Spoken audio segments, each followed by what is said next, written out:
pressure looks good. Doubling up. Roger roll with Lennox. Water towers can fly! Yes! Ego down to nominal. Fighting outside speed off. Bring in speed off. Yikes. You bet. Concur. We don't need any more of these. All right, folks, you know the drill. I see the little line jumping. That's a good sign that you should be able to see and hear me. John Galloway for NASASpaceflight here, ready for another exciting, melodic episode of Virtual Astronomy Live in partnership with Intrepid Museum. We have a fantastic show today coming up, as you can tell by this fine thumbnail behind me here. Let me make sure that y'all can hear and see me just fine. I see a ton of 5x5s over in the chat. Excellent. So like I said, this is going to be a fantastic show today. Late breaking news. We were working on a show that was talking about music in space. We're going to have former astronaut Cady Coleman with us, talking about how she went to space on more than one occasion and made music. And then late last week, we got information that Chris Hadfield was also going to be able to join us for the show. So the special astronaut guests are coming up here in about 27 minutes. We do a little bit of a pre-show. We'll have Alicia hanging out here with me in just a second. But that's the drill today. We're going to have a little pre-show here talking about other music that we have yoked into the solar system and beyond.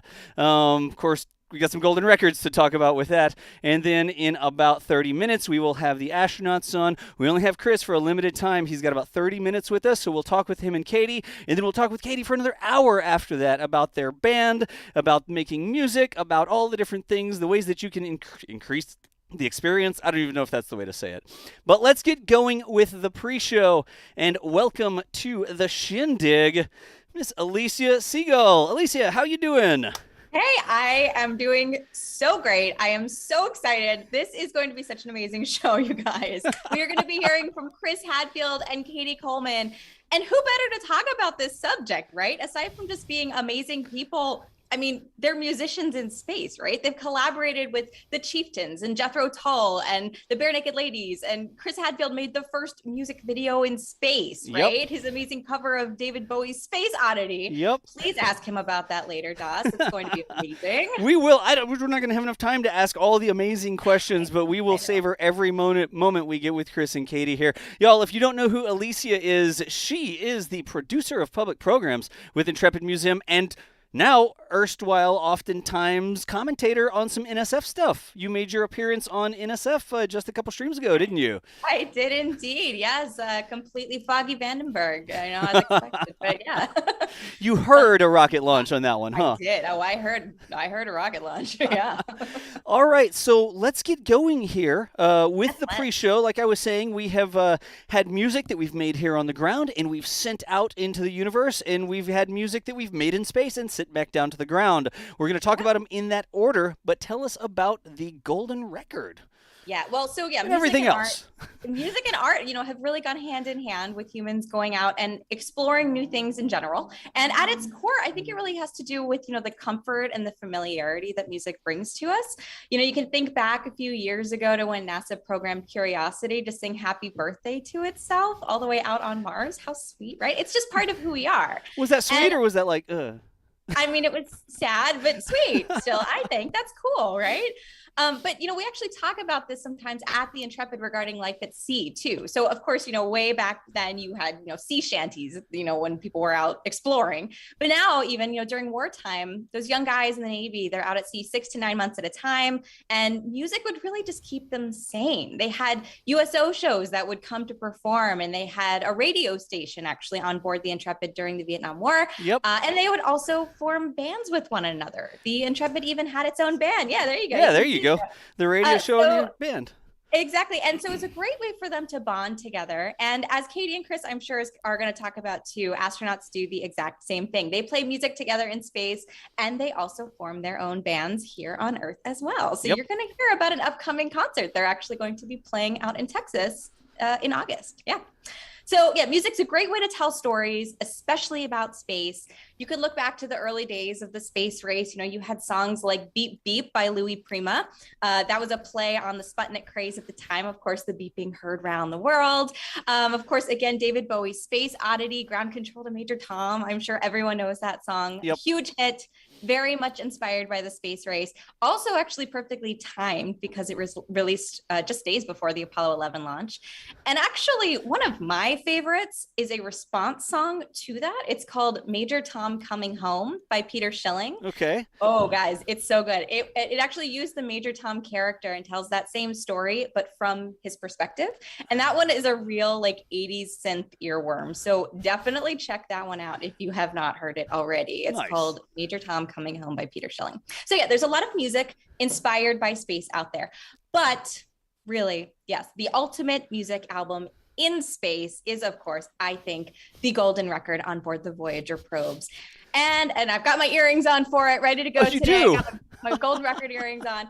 But actually, Voyager itself has been in the news quite a bit in the past few weeks. I'm sure you might have seen some headlines lately about how NASA is tragically powering down that famous Voyager probe. And, they're going to be killing Voyager. Oh, no. Come on, but in headlines. actuality, yeah, no. Misleading, a little clickbaity. Don't worry. They are still out there. They are still going to be communicating with us for a while. But let's do a little bit of a refresher about Voyager, first of all. In 1977, NASA sent two probes called Voyager 1 and Voyager 2 out into the universe to explore, to help us get a little bit of better understanding of our solar system.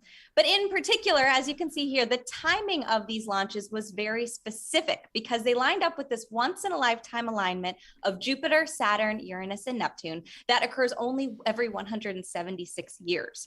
So it would let us get images and some data from up close to all those planets. And then because of that very specific layout, they wouldn't need as much fuel or even time to get there because that gravitational pull of each planet would give them what they call a gravity assist. So essentially flying by each planet would bend its path, increase its speed, and just enough to, swing it on to the next one and essentially cut their trip in half.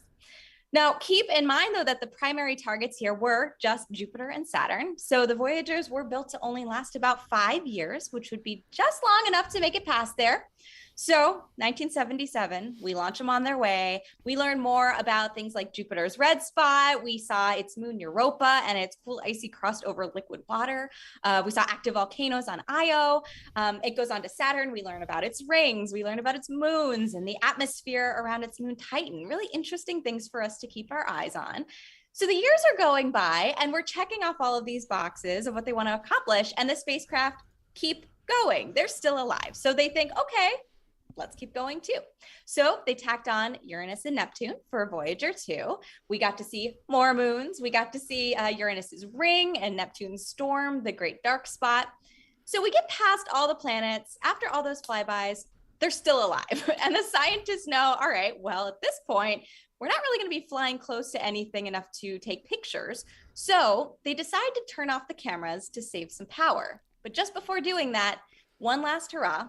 Valentine's Day of 1990, they turned the cameras around on Voyager 1 to take one last amazing series of images, which has now been dubbed the Solar System Family Portrait.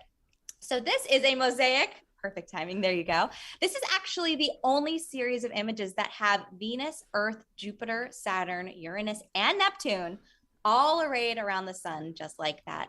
And it's also this very famous shot of Earth that inspired Carl Sagan in his famous speech where he referred to it as a mote of dust suspended in a sunbeam, a pale blue dot. So really putting things into perspective for us, really making us feel super teeny tiny, right?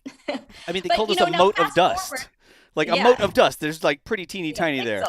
It's a pixel. It's a pixel. Yes. But now, fast forward 40 years. Okay. Honestly, besides these incredible images that Voyager gave us, what I think is the coolest part of all of this is that the spacecraft are still going. They are still alive. They have stretched their lifespans from just 5 years to 45 years. Yep. And now they have entered, as you can see here, interstellar space beyond the heliosphere, which is this protective bubble of particles and magnetic fields that the sun creates. And they're still going. They're flying 35,000 miles an hour, different directions, billions of miles from home at this point, still sending us back information. Yep. And they're going to keep doing it until they run out of power, which yeah, sadly might happen in the next few years. But bringing us back to the news here, I mentioned before, 1990, they did turn off the cameras to save power. That's not unusual. They've actually been slowly powering down their systems for many years now to try to extend their lifespans. Voyager 1 actually only has 4 of 10 still operational. So count it though. That's enough. Exactly. I mean, we're still getting stuff. So yeah, we have to make some choices about that to keep them running. Also, yeah, they are getting some strange information from Voyager 1 right now too. The location that it's sending back looks kind of like randomly generated or not physically possible, which raises a few other questions. But sweet little Voyager there, yeah, might be getting a little senile in its own old age. But as long as it doesn't start singing like a whale. Wouldn't that be something, right? All of a sudden we hear that. That would be bad. That's music in a way, right? So yeah, they're still just trying to kind of extend out its lifespan until at least 2027, which would be the 50th anniversary of its launch. So, they're still out there. We're holding out hope for them. But let's bring this back now. That's the missions. What about this record thing, right? So what's the connection to music? So scientists knew that they were sending these spacecraft on a one-way trip, and they realized, okay, they're never coming back. So why not attach a note from Earth? Right? You can think of it kind of like a message in a bottle, just, chucking it out into the cosmic ocean, and maybe someday it'll get picked up or responded to by some distant civilization, right? You never know. Yep. So they recorded this message. It's a time capsule, really, on a 12-inch golden record. You can see here, a very popular format for sound recordings at the time. And they mounted these records and a record player on the side of each Voyager to sail on for eternity, or, at least until it crashes into something, right? Like a record player, too? Like an actual record player? Exactly. A record player as well. Now, again, though, we have no idea, right, if life is anywhere out there in the universe. Although I don't think it's too far-fetched to say that we probably aren't alone out there. I don't know. Let us know in chat if you think that there's aliens. But I do think it's also safe to say that whoever is out there probably does not look or sound or think or read the way that we do. So if distant life forms did find this spacecraft and did find this record and record player, how would they even know what it is or what it represented or how to use it? They'll probably just play Frisbee with it. Yeah, I bet a lot of, the viewers out there, maybe younger ones, don't even know what a record is or how to use it too, right? Yeah. Yes. Okay. So yeah, really thinking about this as a thought experiment. How do you write a message for someone that you don't know anything about in the distant future, far, far away? What language do you use, right? What if they can't even see or hear like we do, or even at all? And you also have to keep in mind, you have a very limited amount of space to do this all into. So NASA really had to invent a brand new system of communication, a code really, that could teach anyone anywhere in the universe how to play this record if they found it. And so if you've ever seen this image here of this, golden disc with all these weird symbols all over it, this is what I'm referring to. This is a 12-inch diameter gold-plated aluminum album cover for this record. Okay. So they decided to start off this new language with something pretty common, a building block of the universe, hydrogen. So that is what you see there, thank you, on the bottom right of that cover, okay? So the thought was that any spacefaring civilization would probably understand the properties of hydrogen. It's the most commonly known element in the universe that we're aware of. And they thought, okay, they might understand it enough to understand what this diagram means. So this shows the transition time of the spin movements of the two lowest states of hydrogen, the proton and the electron. So Das, you might want to do some DOS art here. I know everyone loves DOS art. Maybe help me illustrate here. So you'll notice that the top of these two circles, there are two vertical lines with a dot. Yep. One is on the left, one is on the bottom, okay? And on the other one, the dot is on the top. Right here and here. There's and one's on the bottom. You can see, one is a little stick like that, and one is a little stick like that. And I'm going to ask chat, who here looked at that and was like, oh, yeah, hydrogen. I get it. Yeah, right. I know. It's a little bit of a stretch. Just go with me here, all right? Just go with me. Luckily, chat's not an alien civilization. They act like aliens sometimes, but they're not actually aliens. We can't even explain it to our own people, right? All right. So that's important, though, right? Because that is showing the proton and the electron of hydrogen in its spin rotation there. Right. So the real important part of this is that when that spin movement happens in real life, electromagnetic radiation is released for about 0.7 nanoseconds. So that line in between is meant to show that. And that little tick mark underneath it is meant to kind of symbolize that amount of time. So it's hoped, I know guys, that aliens would see that tick mark as a basic unit of measurement that they could use. What's There you nano? go. It's like a little U, isn't it? In nano, 0.7, yeah. like with in the- that, like nano. Nanoseconds. I think it's a U. There you go. Correct me if I'm wrong, chat. The hope is that they would take that tick mark, see it as a unit of measurement, and then from there could figure out the rest of the diagrams My on the cover. gosh. I promise it gets easier from here. They're lucky they Okay. didn't send it down to Earth, because I'm not sure that we would have figured that out very quickly. I know, scientists' brains think a little differently. All right, so moving to the left, though. So now we've got the bottom left here. This is meant to show where we live. It's a It sparkler. looks like a map, doesn't it? No. Oh, yeah. Looks like a map. So that giant starburst you see there, we on Earth are right in the center of all of that. We are the dot in the center, and the direction and the proportional lengths of the lines coming out of that are where distant collapsed stars are, so pulsars. And the period of each pulse is written next to each line in that measurement, In right? chicken So scratch. theoretically, if aliens can make that connection, maybe they can triangulate everything in the stars there and come find us and come say hello. Simple, right? All right. Yeah, makes perfect sense. Absolutely. All right. So then the pictures above that, the top left of it, show the placement and the elevation of the stylus on the record, how you play it. And looking at that, I mean, it does kind of, right, from above look like a record, and from the side, the record player there. And that has markings around it as well. So again, using that unit of measurement, it Right. tells us how quickly, how the speed, all right, to turn the record to get it to play correctly. The top one says 3.6 seconds per rotation. That's about 16 2/3 RPM. Okay. And the bottom one actually has the entire playing time of the record, so 54 minutes. So let's imagine, guys, go with me here. We are some distant civilization, right? Let's imagine we've got eyes, we can perceive this thing. We are advanced enough to understand what hydrogen is and how it works, and we can somehow figure all of this out. What would we hear? Well, another question for you all. What would you put on a record that's meant to represent all of the human species at this moment in time? I almost feel like we need to step back and be like, this is what happens when scientists and engineers send music into space. Maybe we need some musicians to send music to space. There you go. That's a thought. Hey, we need more of the arts, right? That's what STEAM's all about. Yep. Add the arts into STEM. So But, you know, what do we put honestly, on? creating this record was an opportunity for us to really reflect on ourselves as one unified species. And they knew that the record obviously might never even be played, but just creating it and that whole process really reminded everyone of who we are and where we come from.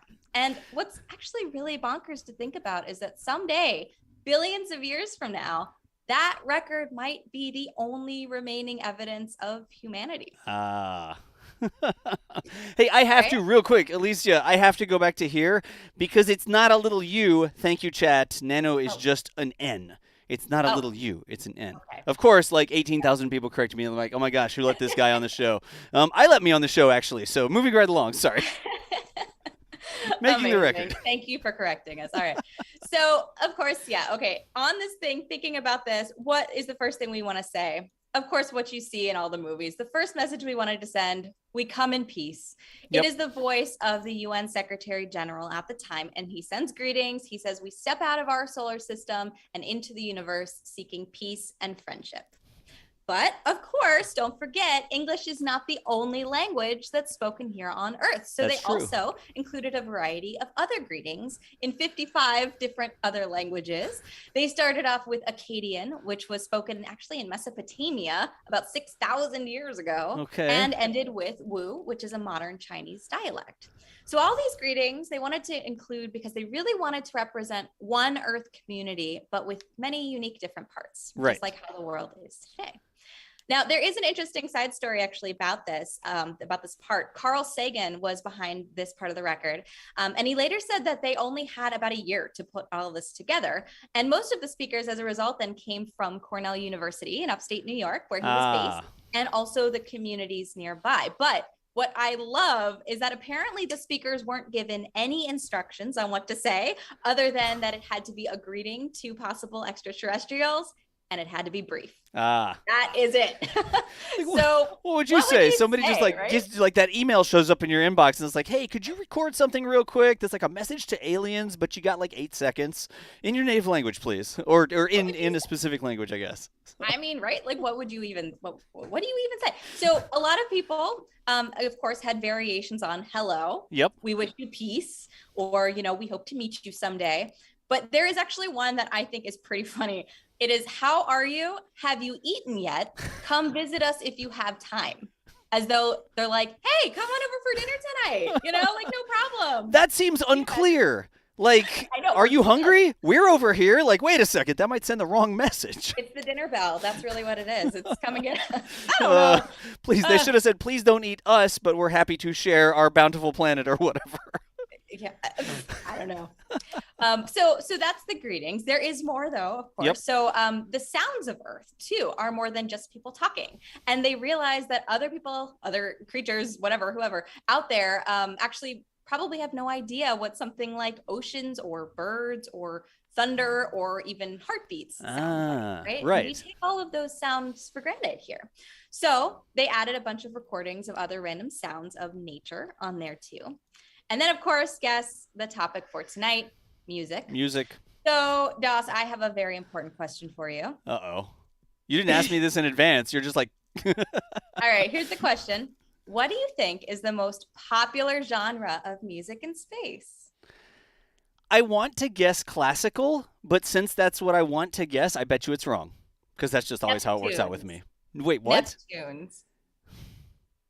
So that's the end of the show. Alicia, thank you so much for joining us. We appreciate you. We're just going to turn off your camera. Sorry. I know. But you know what? I'm sure Chris and Cady are really good at playing them because they really rock it. Okay, sorry. Anyway, let's move along. All right, you want to see Chris Hadfield? Let me finish. All right, so Voyager. So anyways, Chris Hadfield and Cady Coleman will be here. At least it's not another cow joke, right? Here's a picture to talk about. They wanted to include music samples from around the world with a variety of eras and different cultures. Okay. And it really is the ultimate mixtape. So you've got classics, like you said, you've got Beethoven and Bach and Mozart. But then you also have things like Aborigine songs from Australia and panpipes and bagpipes and a Navajo chant and even some good old rock and roll, Johnny Be Good. And another fun story about that, there was an episode of Saturday Night Live the year after the records launched where Steve Martin was playing a psychic. And he says, oh, the extraterrestrials have found the record. And after all of this time, they finally sent us a message back. Send more Chuck Berry. Send more Chuck Berry. Chuck Berry, of course, being the writer of the song Johnny Be Good. Right, so a lot of fun music on there. And then if that wasn't enough, on the other side of the record, there are also pictures. But remember, this isn't a digital disc. There's no JPEGs or anything like that. It's actually encoded within the audio waveforms themselves. And that is what you see on here now. This top right, it shows you the symbols. On the top there, the symbols show how to break up the waveform data. So each picture is 0.008 seconds. Okay. And then the symbol below that shows that each of those sections is one out of a total of 512 scan lines that make up a completed image. So scan lines, kind of an archaic 70s technology now. But sort of think of it like blinds in a window or like a woven blanket. Each strip gets its own, piece there. It gets put together to make one larger picture. Yep. And within each of those strips, if you code the decibel levels to show it as lighter or darker, you can actually draw out the image, which is really mind-blowing. So it starts off with that image on the bottom there, that calibration circle. Right. That circle in the rectangle. So if they see that, they've done it correctly and they can move on. And there's 115 other pictures on there, mathematical definitions based on that hydrogen measurement. There's pictures of planets and cell division and human anatomy and geography and animals and people and technology. All sorts of stuff. Just a smattering of experiences from Earth. If you've played Kerbal, you know what scan lines are, because one of the things you can do in Kerbal is go to a specific source and you can have a specific instrument on board and it gives you something that sort of simulates being in scan lines. So there's a thing in Kerbal that does that as well. Here on the Golden Record, I really hope that we hit some, well, not hit, like crash into, but I hope that it reaches some very, very bright aliens who can decipher all of this. Hey, maybe there's aliens out there playing Kerbal so they would understand how to do it. There you go. So that's Voyager, the Golden Record, everyone. I know it's a lot to figure out, but I don't know, maybe we won't even have anyone find it ever, but that really wasn't the point of the project. Again, it was really just meant to be this special little time capsule of humanity on Earth. So yeah, that's your ultimate album in space, I think. Yep. And we've got one more thing. We're coming up to where we're going to get our astronaut friends on the show. But Alicia, there's a very special event coming up next month. Not anything to do with the Golden Record, but something to do with the Shuttle Enterprise that's there. Oh, well, you just have it on the background. I don't have to show it on the screen.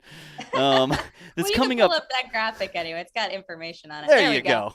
So yes, one last thing before we move on to the main event. I know we've got a ton of Shuttle fans out there. Yes, give us your exclamation point Shuttle in the chat. I know that.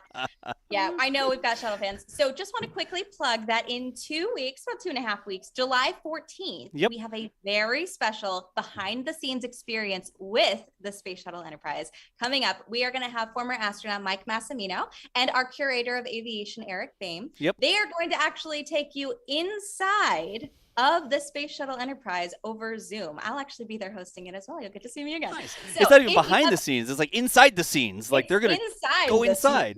That's right. So yeah, if you've ever wanted to see what that's like inside the Enterprise, and I promise you, everyone, I have seen it. It is not like what you would expect. It is not like the other orbiters. All right.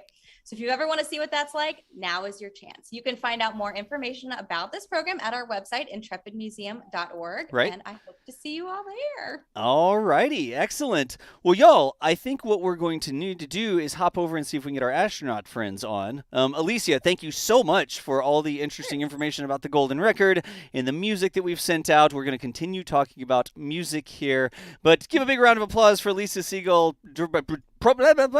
producer of public programs. There's a lot of P's in that title for the Intrepid Museum. Always a pleasure, Alicia. Thank you so much for joining us. All right. Have a wonderful virtual Astronomy Live, everyone, today. This is so exciting for us. We cannot wait. Say hi to Katie and Chris for me. Will do.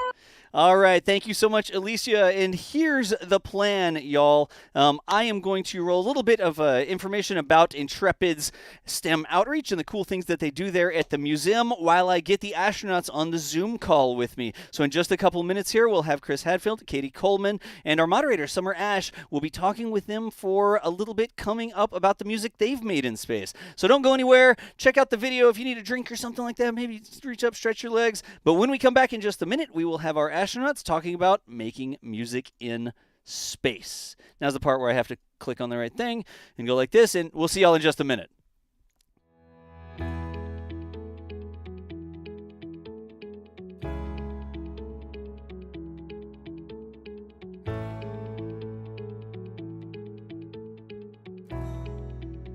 Every year, more than 1 million visitors embark on a voyage of discovery at Intrepid, a museum on board an aircraft carrier devoted to the intersection of history, science, innovation, and service. They come to the museum to learn, to explore, to engage, and to see firsthand the artifacts that marked critical moments in history and spark our future. They are up close and personal with living history, learning about the past, while contemplating the possibilities of tomorrow through 21st century technology. Within Intrepid steel walls are moments. A sense of wonder when a student sees history come alive, goosebumps when a memory is sparked, and understanding when a returning service member connects with a fellow veteran.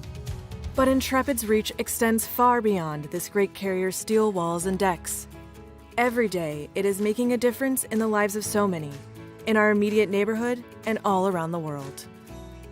Intrepid also brings learning experiences to students participating in CASA, New York City's cultural after-school adventures program throughout its 5 boroughs.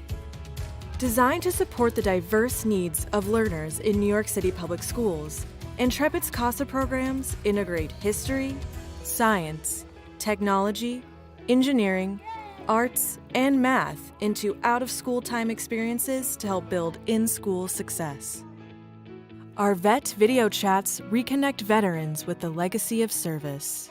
My name is Charlotte, and I'm really happy to be connecting with you all. And these are artifacts that are related to work, but also to leisure. We are a ship of ideas, sailing forth to communities near and far, to schools, libraries, housing projects, senior centers, correctional facilities, veteran centers, and children's hospitals to engage and inspire those who can't come to us.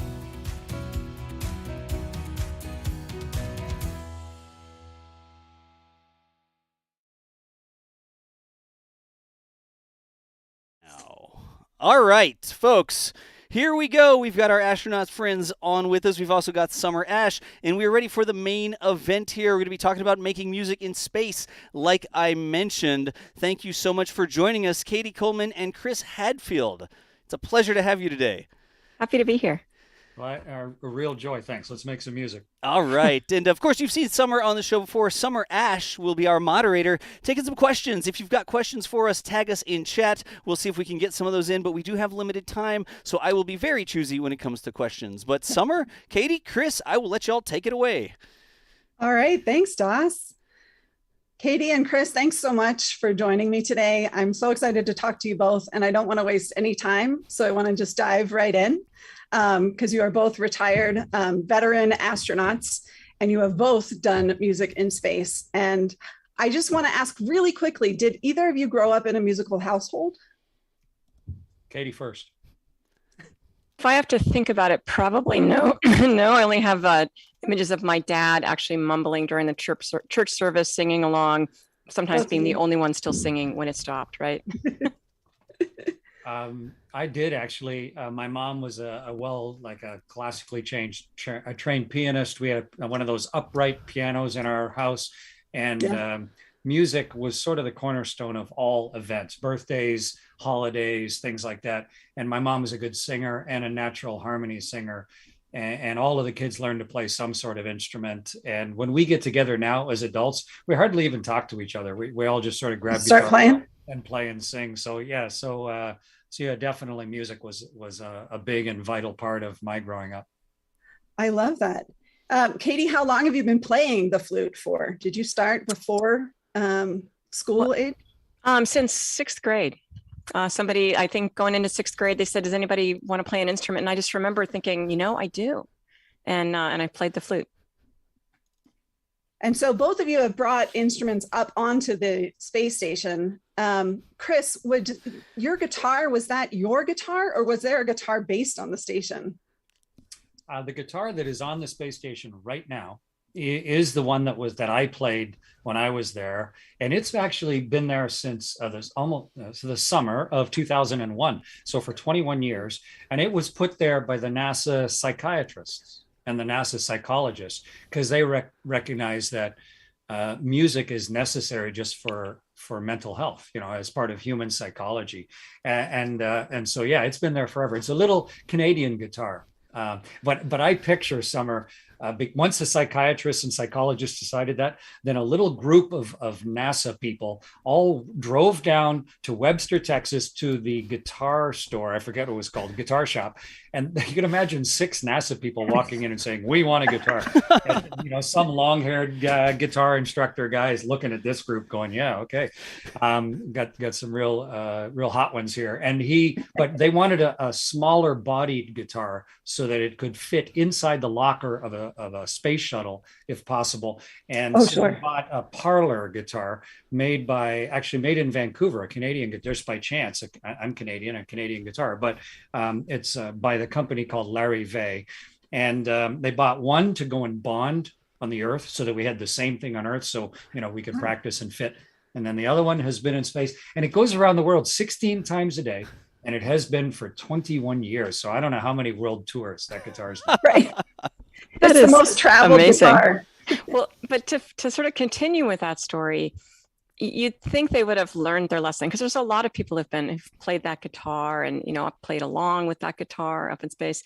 And then it was after I got home, I think, so 2011 or 12 or so, they said, well, Cady, now they want to have another guitar up there.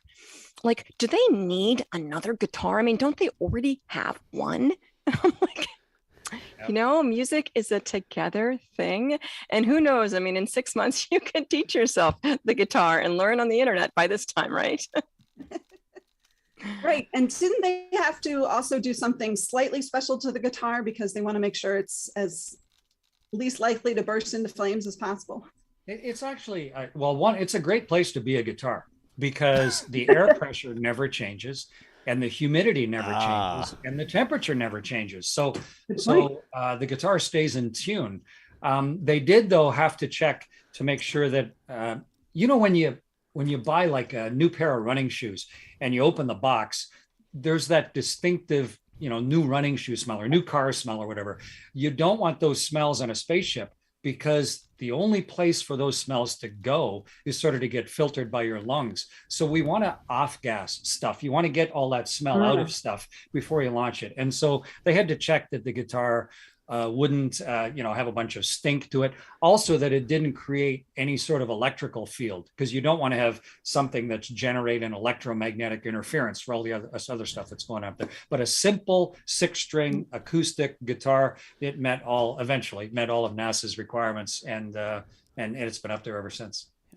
Real quick, we've got a question, if we could. Chris, Chad was asking if there are extra guitar strings for the guitar up on the ISS. Who was asking? Viewers were asking. Oh, okay. If you were going to space and you're thinking, what small thing could I bring that would be useful up there? I kind of looked at that and I thought, I'm going to bring maybe a capo. I'm going to bring a tuner, maybe. I'm going to bring some guitar picks. I like hard guitar picks. And I'm going to bring some strings. And so we've got all of those up there. But it's not a very humid environment. And so the strings last quite a while. It does pretty well. It's a steel string guitar. But yeah, we every real guitar, there's always someone up there who plays a few chords. But whenever someone who plays guitar a lot shows up, in their little kit of stuff that you're allowed to bring to space, a lot of them throw in just one new set of strings, just so that, if they break one of the strings, they won't be playing a 5-string for 6 months. It's almost like a community project to keep it maintained. Like they take a little bit of their personal allotment and make sure the extra parts are up there. Excellent. Yeah. Summer, go ahead. How are the acoustics of the International Space Station? Cady? I'd say it depends. It's just like down here on Earth, it depends where you play. When I first, one of the first big music bravery things that I did was I got recruited to play in a dinner theater that was just starting up. And so I always warmed up in the bathroom of the restaurant before everybody got there, because in there, everything echoes. It sounds really like, you're kind of like, oh yeah, I can play. This is going to work. And so playing in the airlock is like that. There's a lot of metal around. Playing in the Japanese module up in the sort of storage hat, that's that big thing up on top of the station. It's all cloth bags and it's kind of dead sound in there, but maybe the right place to play at midnight or so. But actually the cupola is right in the middle of the station, and it's just the right mix of hard things and soft things, and everybody's sleeping at either end of the space station, and the cupola is kind of in the middle, so it's a pretty safe place to play, and no, you're not going to wake anybody up if you're the flute player. Right. Now, you're in a pressurized environment, and so a lot of things are the same as they are on Earth, but are there any differences with how you need to hold the instruments, especially you, Cady, because sort of the angle or the power? I would think it's true for Chris too, but I never really asked him. But for the flute, like when we're taught, we go, well, there's 3 points of contact, up against your lip and this finger and this thing. So there's sort of 3 points of contact, but we forget that point number 4 is gravity, is actually steadying that flute when you're playing. And so up there we don't have that, and it does bobble a bit, and you have to kind of figure out a way that you're going to stop that. Which if I played a gazillion miles an hour, maybe that would bother me, but for my playing, it didn't bother me all that much. If you ever look at any guitar player on Earth, they're doing one of 2 things. Either they're sitting, and the guitar, the guitar's got that classic hourglass shape. Well, one of the curves of the hourglass is so it will sit on your leg. Gravity is going to keep the guitar from moving left and right because of that leg-shaped cutout in the bottom of an acoustic guitar. Or they have a strap around their neck and they're standing playing, and gravity is pulling against the strap, so the guitar will stay in front of you, so that when you go up and down the fretboard, even though you're putting a left-right force on the guitar, it's going to be stable enough that it'll stay in place. When you're in space, gravity-based cutouts and straps don't work at all. And so I thought about, what if I stuck a big square of Velcro on the back of the guitar, and then I put like Velcro on my belt buckle or something, and then maybe I could just Velcro the guitar to myself. But if you think about how a guitar resonates, of course, you don't want to be damping on the two side, wood pieces, because that's where a lot of the vibration keeps the sound going.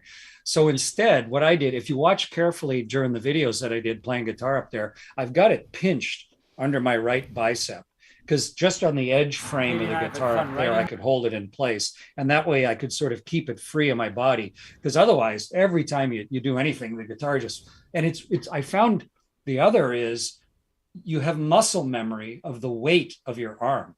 And when you play guitar, when you're fretting up and down the fretboard, you can go to the 5th or the 7th without looking, just because you know how that feels. But when you take away gravity, feels wrong. And my guitar, I was working with a producer back on Earth because I was recording an album up there, and he sent me a note saying, "Hey, your guitar playing's really messy."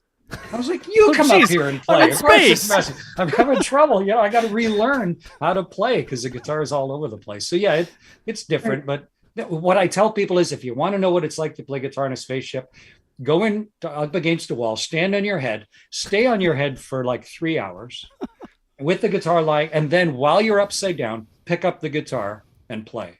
And that's sort of what it felt like at first. Your voice is messed up, holding the guitar is messed up, everything's just kind of weird, and you got to figure it all out under a new set of circumstances. Yeah, I read somewhere that you said your voices go a bit nasally because of the fluid distribution. It's sort of the opposite, because there's nothing to drain your sinuses. So your voice is as if you have a bad head cold. So you're always kind of stuffed up. And so when you sing, you get some resonance in your head from the hollows. Some of ours are bigger than others, but the hollows that are inside your head, and that's gone.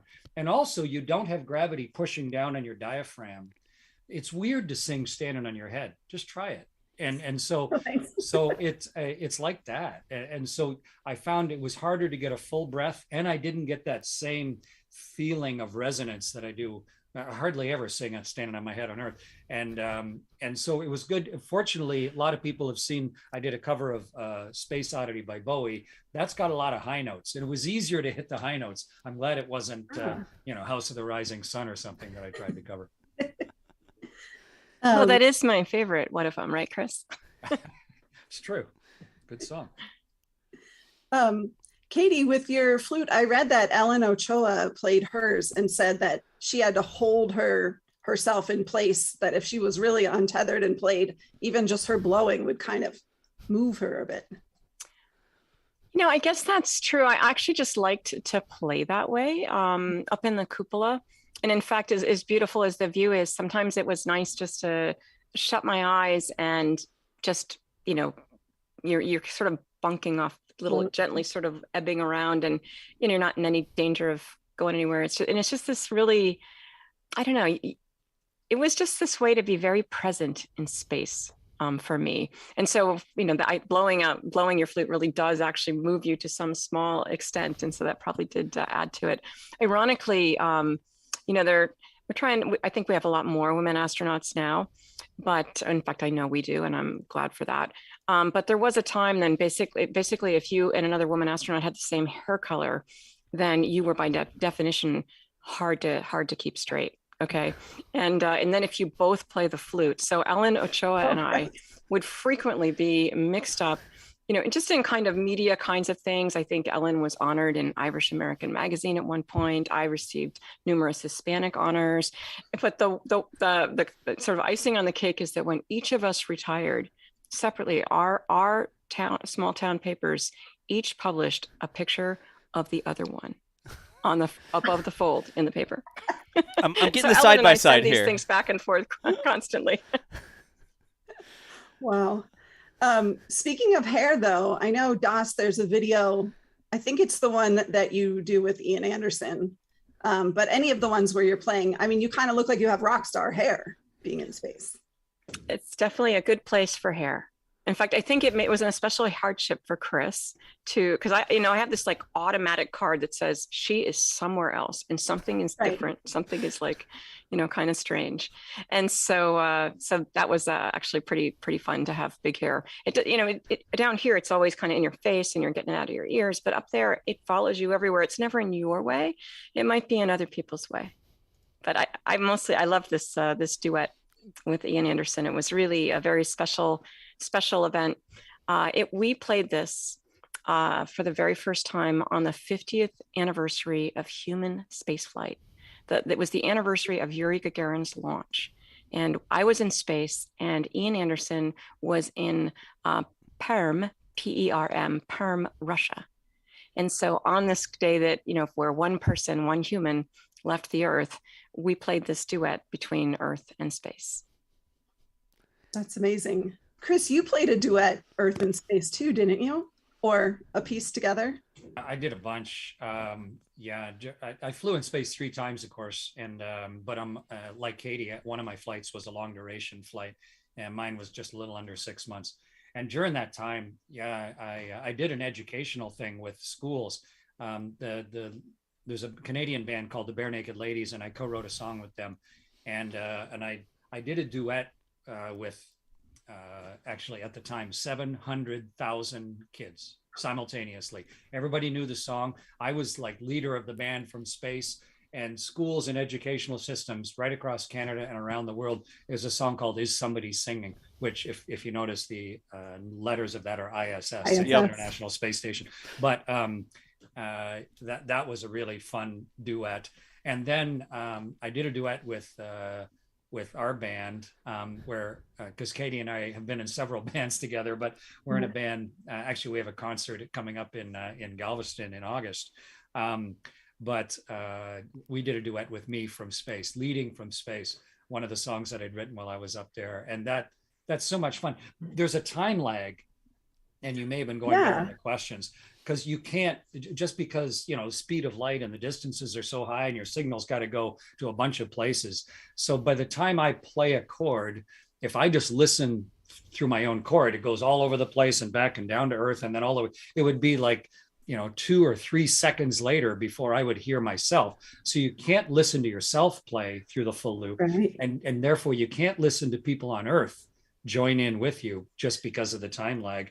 Right. So you sort of just have to confidently play and hope everybody back on Earth is. Well, in fact, Chris, I was going to say, I was part of that school event, not the one you spoke of that was Canada-wide, but there was a smaller school event back at the Johnson Space Center where we had a school band, singing and their instruments. And then I think Dan Burbank and I played along as well. And the deal is that, like you said, you can't listen to the other. So you're playing along and we're following you.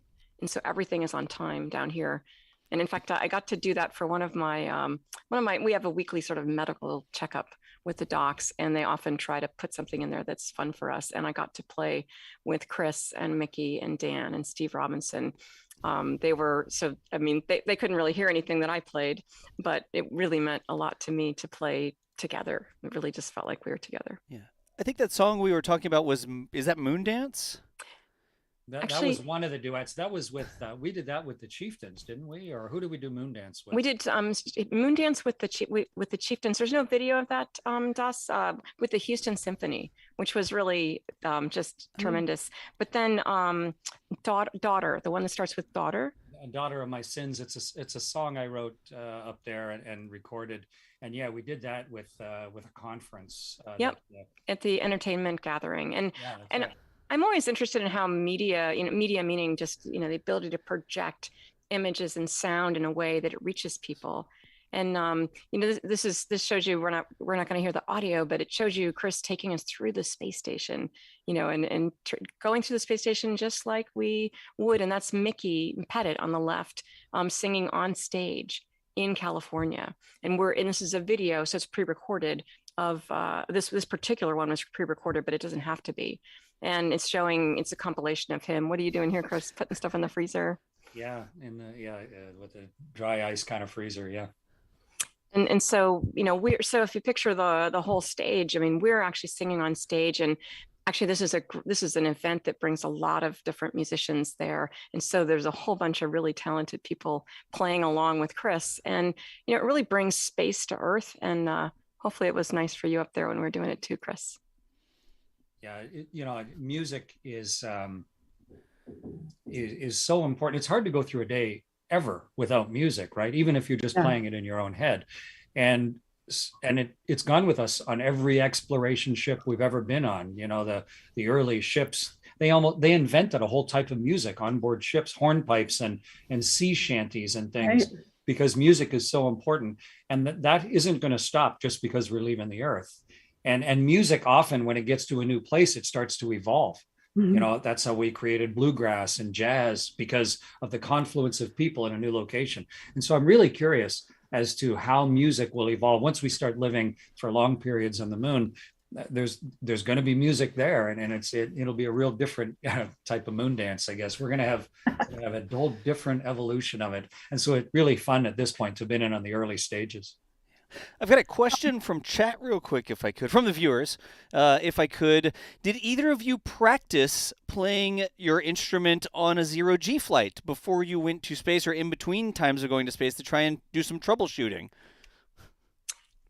I didn't. The time on those flights is pretty precious in terms of being dedicated to experiments, and I figured, it's going to be an adventure to have it up there no matter what. In fact, I had actually 4 flutes up there. I brought Ian Anderson from Jethro Tull's flute up there, an old 100 and something years old Irish flute from Matt Malloy from Ireland, and a tin whistle for Patty Maloney, and then my own flute I brought up there. So I had 4. I figured I could get one of them to work.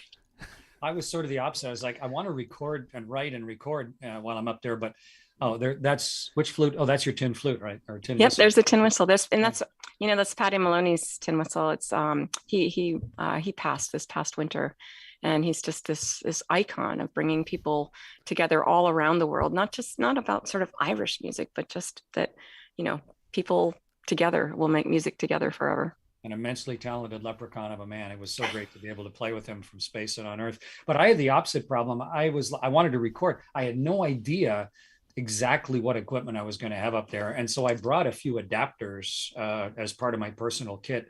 And what I eventually ended up doing was just floating this Sennheiser microphone in front of me, because you didn't need a mic stand. And then I just had a little preamp, and then went straight into my iPad and used GarageBand, so that at least I had a click track and could overdub multiple times on the same click track.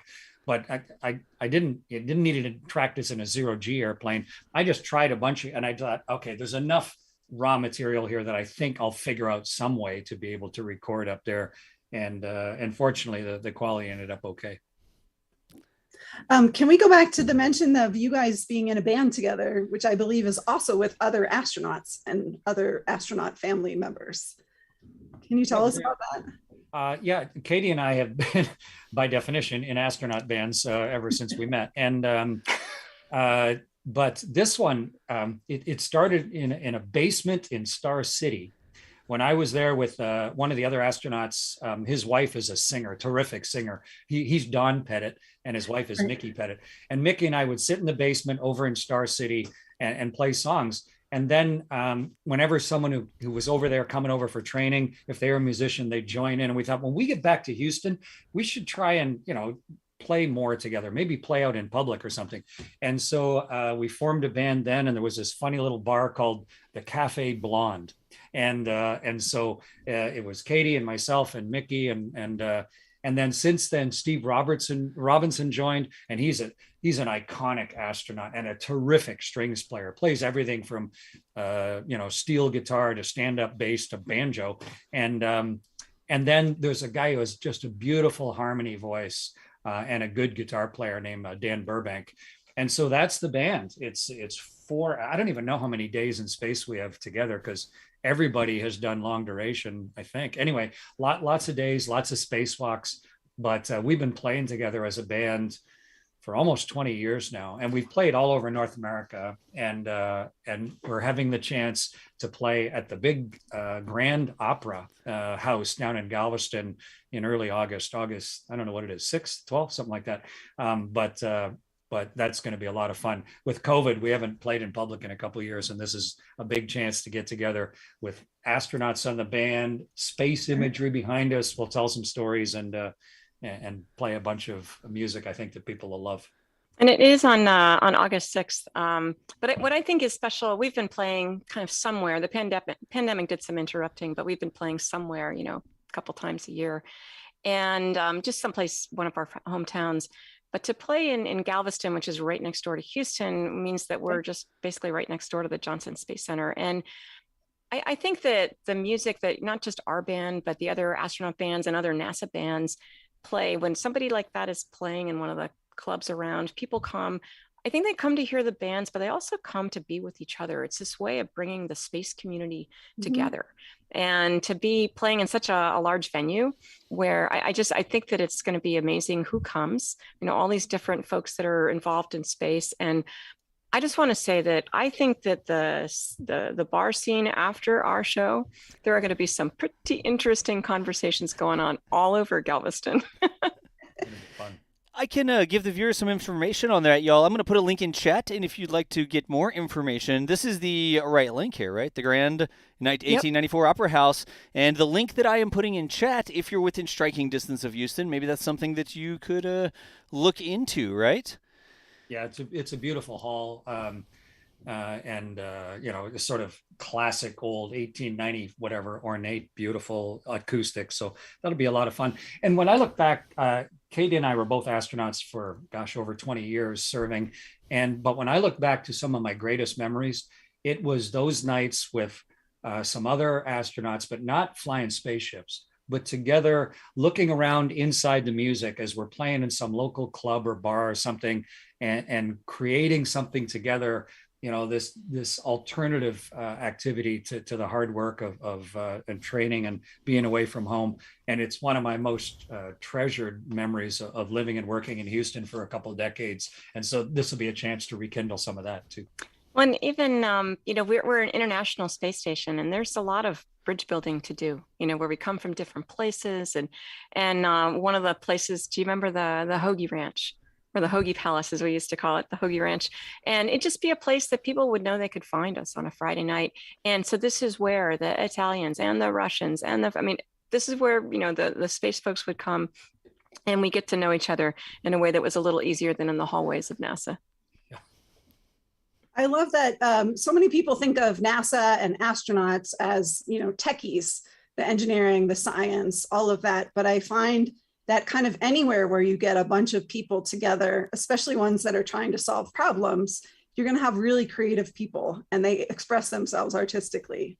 And so I think it's also really cool to showcase the fact that a lot of astronauts have all of these other very creative talents. And like you said, music is so universal that's just a great way to bring it together. It's at least solar system. We don't know if it's universal yet, but it's at least in the solar system. Well, and I think, it's different people on the team have different talents, and I like to play along with people. And that's how I finally ended up, practicing up on the space station, is playing along. But it does take somebody to kind of stand up and say, let's play. And that person for the longest time was Chris, for the astronaut corps. And there's other people that play, but for our band was kind of cohesive, but somebody has to say, okay, let's play together, and we're going to be here. We're going to do this, and made it so as somebody like me who likes to follow along had a place to play. So it's pretty fun. Yeah, absolutely. Chris, I know you had limited time with us today, and I believe that our time has ticked away here. Anything else you'd like to say to aspiring astronaut musicians? Anything else? You're welcome to stay, Christopher. Yeah, I got to go catch a flight, actually. Right now, I have to go drive to the airport. I know, I appreciate you inviting me in. But, a lot of people do, as Summer said, consider spaceflight to be this very narrow, techie thing. But it is so incredibly deep and rich with people and doing so many different things. And living on board a spaceship, it's just people up there, and we celebrate parties, and we have tragic days of sad things that have happened, and wonderful days, and we are a tiny little outpost, like a representative of all the 8 billion of us out there alone, very much with a life of service.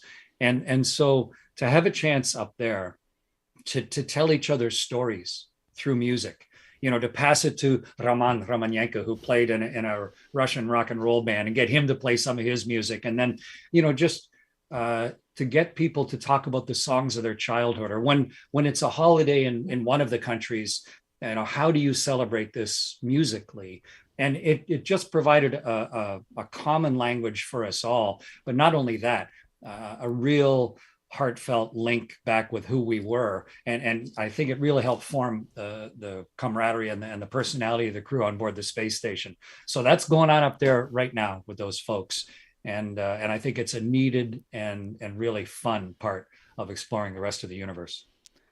Excellent. Well, Chris, one more time, thank you so much for joining us today, especially right before your flight. I know how that is, but we will let you get on the way to the airport, fly safe, and continue making music. We really appreciate you.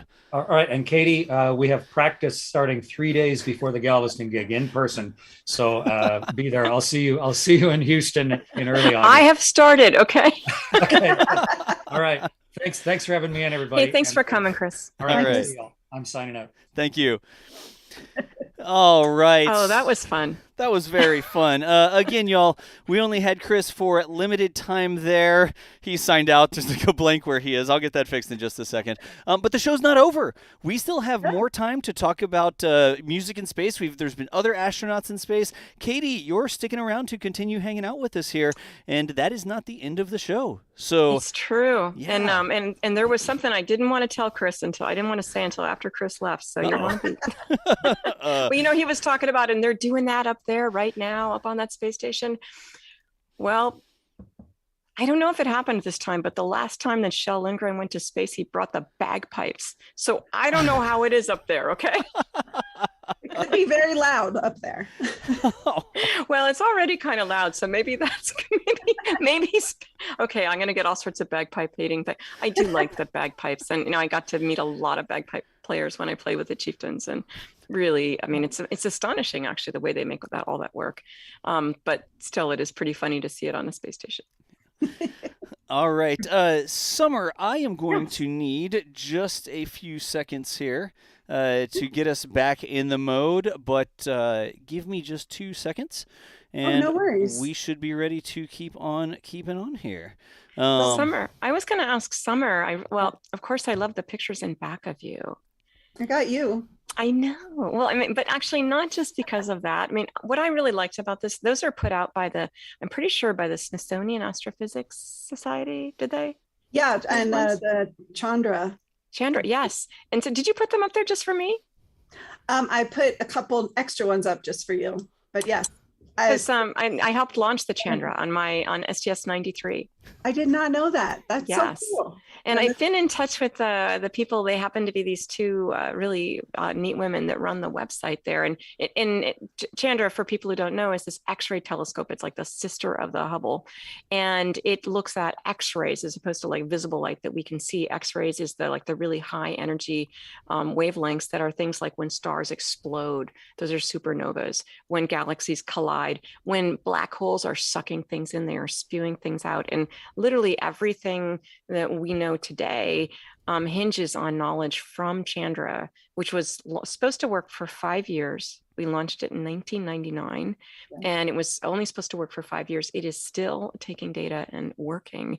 But on top of that, they have this great website where they really speak in plain language about this is why this is big, this is small, this is exciting.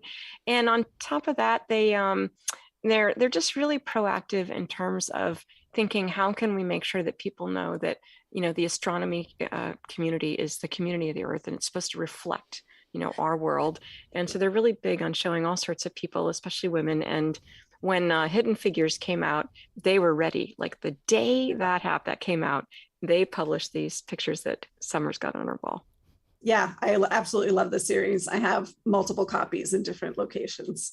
But speaking of Chandra, they also, along the lines of music, have done some sonification. Yes. Really cool projects where you can listen to the center of the Milky Way, and they assign different instruments or different tones to different aspects of the stars or the clusters or the emission that you're seeing. They're really cool. And actually, I mean, not to push our podcast, but I will. But That's we have fine. a podcast called Mission Interplanetary.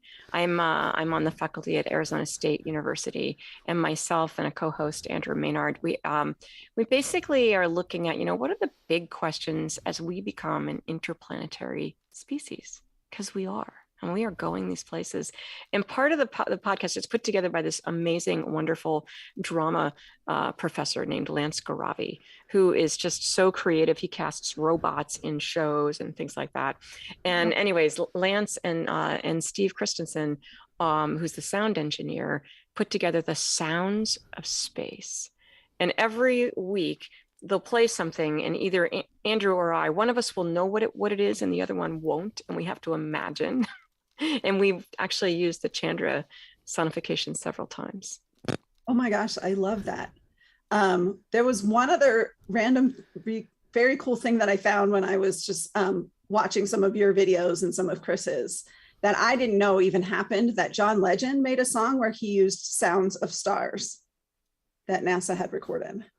I did not know this. And just as like a background and as part of the intro, I think it's just called Under the Stars. Oh, cool. Yeah. Wow. That is awesome. He's a wonderful man. Yeah. Well, so I think we kind of touched on this before, but I saw that you wrote something. Actually, you say it in one of the videos too, that I just think is so accurate, that you feel strongly that no one goes on a journey like the astronauts do alone, and that you're taking other people with you. And your way of also doing that was taking other people's instruments up on. Exactly. And, I just felt like it was such a special thing. And you did get, actually, it was sort of a funny story. We when we're going up on the Soyuz, we get, I think it is like 3 pounds, like 3 pounds of stuff that we can bring in a very small kind of bag, right? But if you're going up on the space shuttle, there's just more room for kind of your stuff, and instead of just a regular shirt, you could have some shirt that's special, or things like that. But then when I was assigned to the space station, the space shuttle was supposed to have retired by the time we were up there. And so I didn't have that opportunity. So I really didn't do any planning about what can I put in, a larger kind of space until those shuttle missions were not quite launched, or, the schedule was slipping. And suddenly I had a way for things to go up to space, but not only up, but down. Because, picture this conversation, talking to Ian Anderson of Jethro Tull saying, I would really love to bring your flute to space. Wouldn't that be cool? Oh, by the way, I won't be able to bring it home. And so it's going to burn up sometime. No one will find it. It'll be, I just didn't even have time to have that conversation. Yeah. But when that changed right away, we were allowed to bring some things, but they had to be like delivered to Houston in, like within 2 weeks. And so it took some really frenetic kind of calling around. Ian Anderson had always I didn't know him, but I loved the fact that he brought the flute to rock music. And it made it so people like me could go, wow, there's this other kind of music that maybe I could play too, and improvisation and things like that. And the chieftains, Patty Maloney's son, actually worked at NASA as an intern and went on to become he's a polymer engineer, a nanotech kind of engineer, which came from that NASA internship. But because he was there, then whenever the band would play, the chieftains, the real chieftains, then, he would invite some of us. And so that's how I knew them well enough to say, so, I'd love to bring your instruments. It has to be in 2 weeks. I'm going to bring them on a little business trip. It's going to be 93 million miles. Speaking of bringing the flute to new types of music, I would love to see a collaboration with you and Lizzo. Oh, I would be she's phenomenal. I love to play, and when I'm practicing, I think things are reasonable, but she is like, a phenomenon, I think.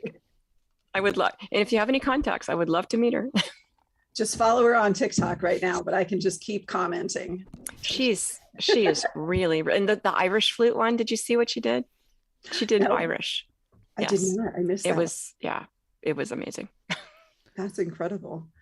I also discovered when I was sort of reading up on stuff that the first music in space with instruments was Gemini 6, and they played jingle bells with a harmonica and a bell, or bells that are now in the Smithsonian. But I thought that's cool. I did not know that, Summer. Learn something new every day. That's true. Well, and you know, Chris is really well spoken about it, about how much music means to people. And when you think back in history, even from the time, you know, there was cave people, I mean, people were making music, and it's a way to communicate. And in fact, during training, Chris and we actually started at NASA on the same day. And for me to play music with somebody improvisationally, there's just sort of this kind of something that has to work in terms of that, you know, who's leading, following, how's that all going. And there's just something like that. And he and his wife, I commuted in my marriage, and he and his wife were, you know, on a Friday night, they'd be home. They're like, come on over, Cady.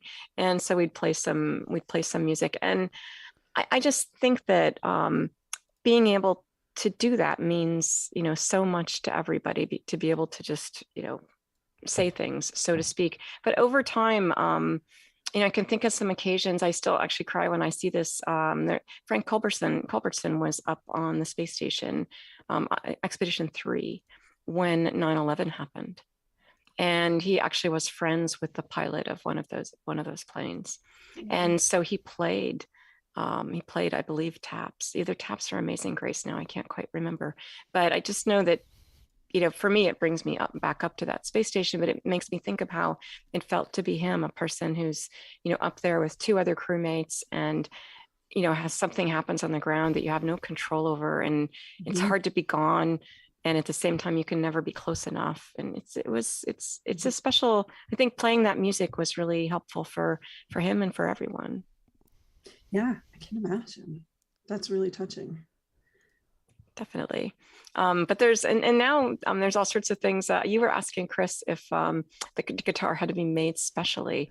And someone said, and maybe Summer, maybe you were talking about this when we first talked, that there was an instrument where they said, no, too flammable, can't bring it. And I was thinking it might have been Don Pettit making a didgeridoo and bringing the pieces out of wood.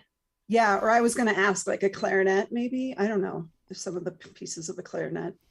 That could be. That could be. I know with my flute, I actually kept them together. Like the flute often is in 3 pieces, you know, little one, the middle one with all the keys, and the mouthpiece. Yeah. And I brought, once I put those flutes together, I was afraid of like taking them apart, as you might do whenever you were done playing down here on the ground, because they would just like float away. And and literally something could be gone forever.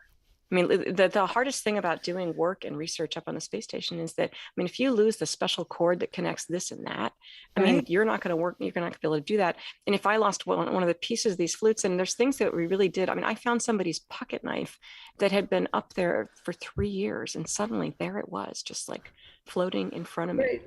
So I kept the flutes together, and each of them was in their own t-shirt. And so Ian Anderson's was in a blue t-shirt because it's Britain. The Chieftain's Irish flute was in a green t-shirt, and mine, because I like red, was in red. But I think I mentioned that I got to play along with Bandella, my friends, Chris and Mickey and Steve and Dan. They're down there on the ground playing. I'm playing along with them. And we had maybe a 30-minute block of time to play. And right before it ended, this alarm goes off on the space station. Oh, no. And when that happens, you just you go. And so I, just went. And then I knew we wouldn't reconnect because, it was the end of our time, and I went back to work, and it got to be like 11 o'clock at night. I was going to bed, even though we're supposed to go to bed at 10. And, I just thought, where's my flute? Like, it's not with the bundle. It was kind of like having a quiver of arrows, my quiver of flutes. I'm like, what could I have done with that? And it's because the alarm rang, and I just literally dropped it. It doesn't drop. And it just kind of like floated away. And there are places in the space station where we understand the airflow, and there's some screens that filter out any dust and stuff like that. And there was the flute. up against the screen. Like sucked against the ventilation filters or shaft or whatever. That was actually a question that somebody had asked when Chris was on. Did he lose any guitar picks? Because imagine like ask that. The entire flute floating away because the alarm went off. Imagine like little things like guitar picks and stuff. But I would imagine. He's pretty meticulous, but if it was me, I would have brought a lot of guitar picks. And real quick, I'll remind everyone, if you have a question, tag us in chat or just say the word question, and we'll see if we can't get some of the chat questions here that y'all are asking about music in space. We've got Cady Coleman here, who's played flutes in space, made music in space, and on the ground. And so if you've got questions, if you're a viewer, it's chat. I said chat to Chris, and then I realized, I didn't explain to him who chat was. The chat is all the viewers. That's y'all who are watching at home or wherever. Ask us some questions, and we'll see if we can pop in with some of those. Okay, y'all? Yeah, Cady, I wanted to sort of talk earlier about the space shuttle program, because one of the fun things that you guys got to have was wake-up music. Yes.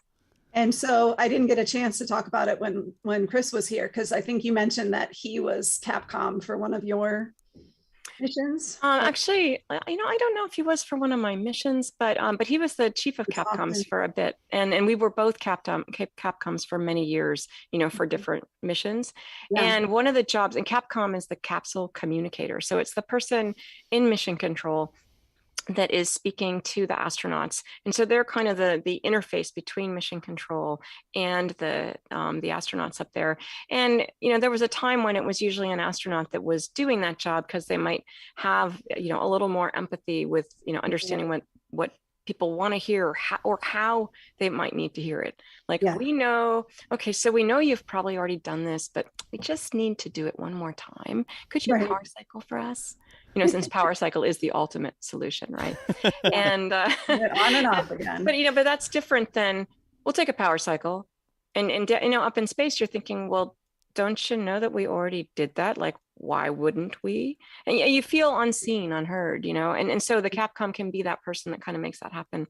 And anyways, but one of the duties that you have when you are on there's 3 shifts, there's sort of the morning shift, the evening shift, but one of the duties that you have if you're the person waking up the crew, is that you're in charge of the wake up music. And this can be actually fraught with danger, really. Oh, no. Because you're actually somebody else's.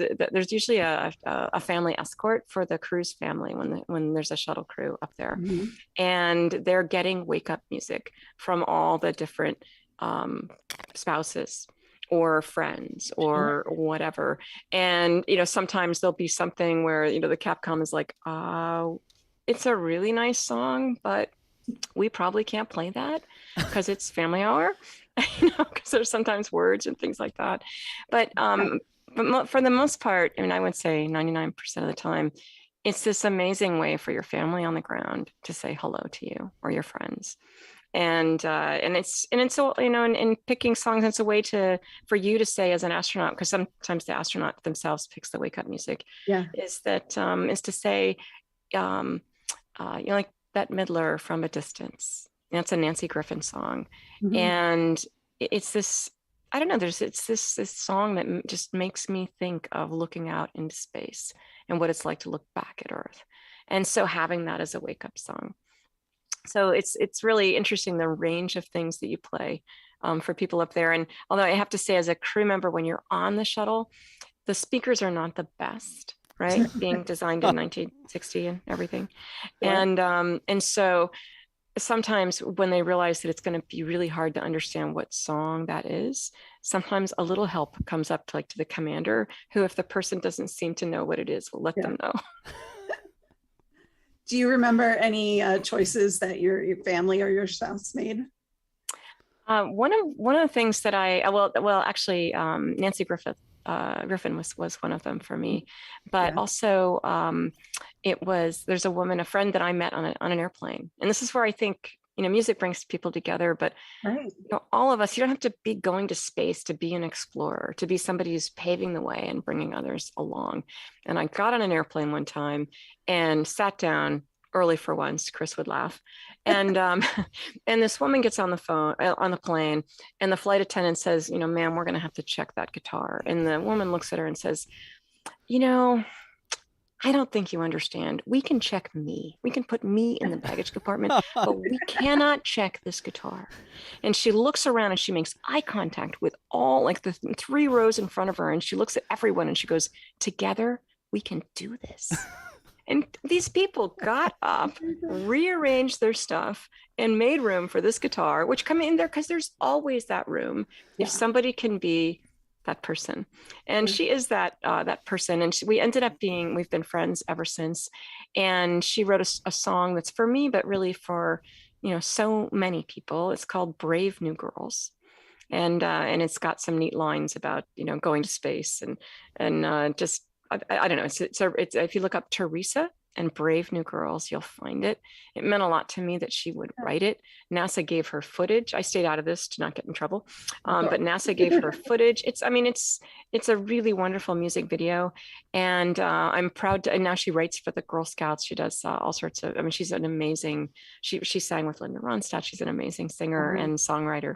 So that led to a lifelong friendship, and her music played up on the space station. On the shuttle. Yeah, that's such a wonderful story. I've got a couple questions from chat. If we could ask a couple of viewer questions real quick. Yeah. E.W. Kerman asks, do you think there are some types of music that are best played in space, like that make more sense? I don't know. Is it more fitting in space? Is the environment? Any thoughts on that? Besides the bagpipes? The bagpipes mostly. Yeah, just the bagpipes. Very small enclosed space. You have to be on a long duration journey to Mars or something, and let's make sure we take the bagpipes. You know, for so many, I don't think so. I mean, I do know that for me, music creates a certain mood, you know, and it depends on what I'm working on, when we exercise up there, you know, an hour a day at least. You know, it's usually 30 minutes of cardio and an hour of weightlifting. So hour and a half. And you know, it's just really nice to listen to something. But even when you're doing tasks, having music in your ears is one, and it's not going to happen through the speakers. It's going to be your headset, for all I know, they have iPods up there, although I'd lose mine in a minute.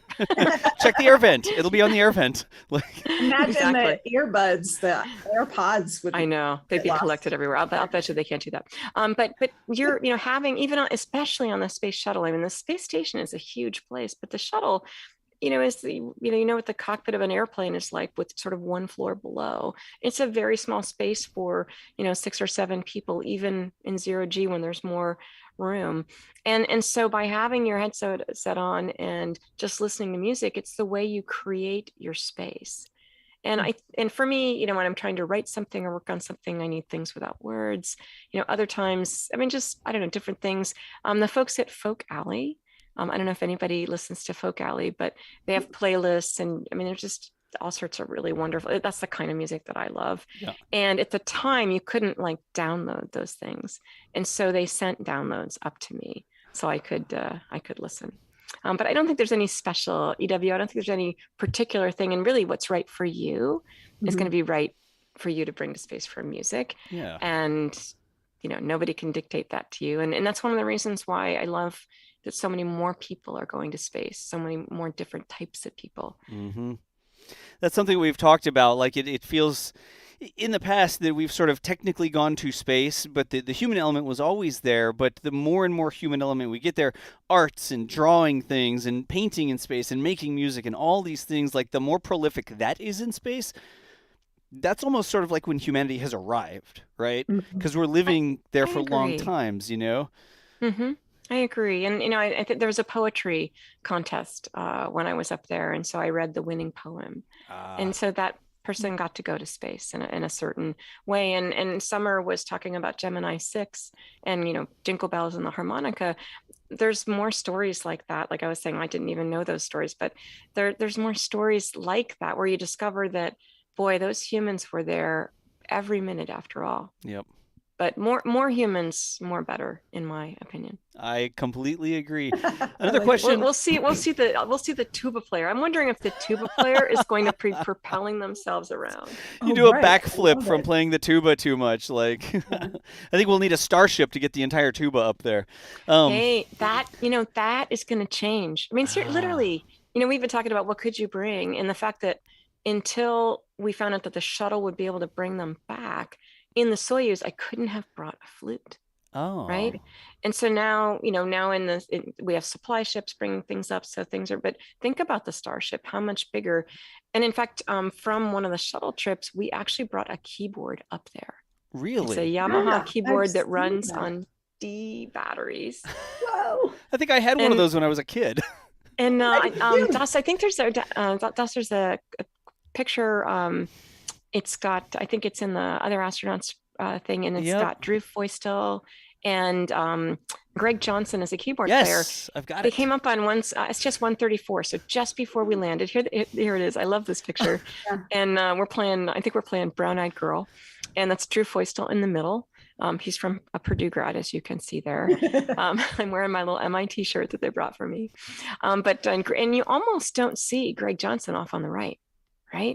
Because we're just not used to kind of looking in this way. But I knew the shuttle was coming up. I knew who would be on it. And I wanted to make sure we were ready. And so I typed into the inventory management system, I typed keyboard. And there was like 200 entries. 200. I'm like, how can, and then you realize every computer, everything has a keyboard. Right. So I'm like, okay, I don't have time. Now let's narrow it down. What are the places that are big enough for the keyboard? And I figured out some logical ones. And sure enough, some of them, when I sorted, that came up. And that keyboard, the first person to play it is Susan Helms, who is this phenomenal musician who used to play in Max Q. And Max Q is another one of the astronaut bands, more of a rock band. Mm-hmm. And some people will know General Helms as a several-star general in the Air Force. But few of that Air Force crowd, I think, know that she is just the most fun. I mean, you can play literally a note and she will go, oh, and then she starts playing. And to have Susan playing up there, on the space station, she was Expedition 2. Wow. So we started with Expedition 1, 3 people, Expedition 2, the next 3 people. And so that keyboard has quite a heritage. And so it's pretty cool to know that. So that was 2000. We were 2011. I mean, 11 years later, Box is playing on that keyboard. We'll see what comes up. Excellent. I've got another question here. I think I might know the answer because there are certain times of your mission where you really need to focus and pay attention, and other times there's sort of personal time. And I feel like launch is one of those times where you're paying attention. But the question was, could you choose soundtracks for different parts of the flight? Like launch, you could choose a song to listen to, and then when you get into space, the music changes. That's how I know I'm in space in Kerbal Space Program, right? The music changes. Is there anything like that where re-entry, here's some re-entry jams or whatever? There is. I mean, in the beginning, you were sort of like, well, of course it can't be launched, but actually, the Russians let the crew have a playlist. And it's this kind of, because no matter what, you are on your back for a few hours waiting for launch, right? Not that anybody's going to whine about that, because I would do it again. I'd spend all day on my, I would wait there forever to launch. Yeah. But we do get to have a playlist, which can be really fun. Excellent. Yeah, and I would say re-entry, no. I mean, so that's the playlist before you leave the ground, right? Definitely crews have songs and themes and movies and that kind of thing. I don't know. One of my well, anyways, I was thinking of Austin Powers. There's a movie. One of the crews had that as like their theme. And Expedition 42 absolutely knew that the answer was 42. There you go. And look up their poster for space, because their crew poster, Expedition 42 crew poster, and it is an awesome Hitchhiker's Guide to the Galaxy photo. I'm doing that right now, right? Good. Oh, that very good. Oh, cool, Does. You know the guy who can like type things on the keyboard here and talk. That's not me. Yes. I was curious as to did anybody have the 2001 soundtrack? I don't know. I don't know. I think it would be a blessing and a curse. It's very Heavy. heavy. Exactly. You know, I did do, it's funny what the music and movies and things like that we do. Oh, there it is. There we go. Isn't that great? It's an official NASA thing. That's a NASA graphic, so I'm sure we have permission to use Verts, Butch Wilmer's right there with the teacup there. I mean, it's like a guy I would never think that's going to be Butch, right? He's actually one of the Boeing Starliner astronauts. Samantha off on the right there. Samantha is on the space station as we speak. And I mean, she's an Italian astronaut. We're friends. We've been friends for a long time. And, you know, she would actually often stay at my place in Houston just because, you know, my family was up north. And I mean, she's so smart, creative, and she really thinks about things. I mean, she's just brilliant in so many ways. And, but she's also brilliant, I think, about how to reach people. And up there, she has done the first TikTok from space. And I haven't actually checked in a bit, but I urge you to look up Samantha or at Astro Samantha, might be at Astro Sam, I forget. But she is TikToking. And Robonaut's in that picture as well. I see that. I love it. She's like the new Massimino because he was the first to tweet from space. Yep. And right beside her was Elena Kondakova. There's Samantha. Yep. Yep. It's Astro Samantha is her Twitter handle there.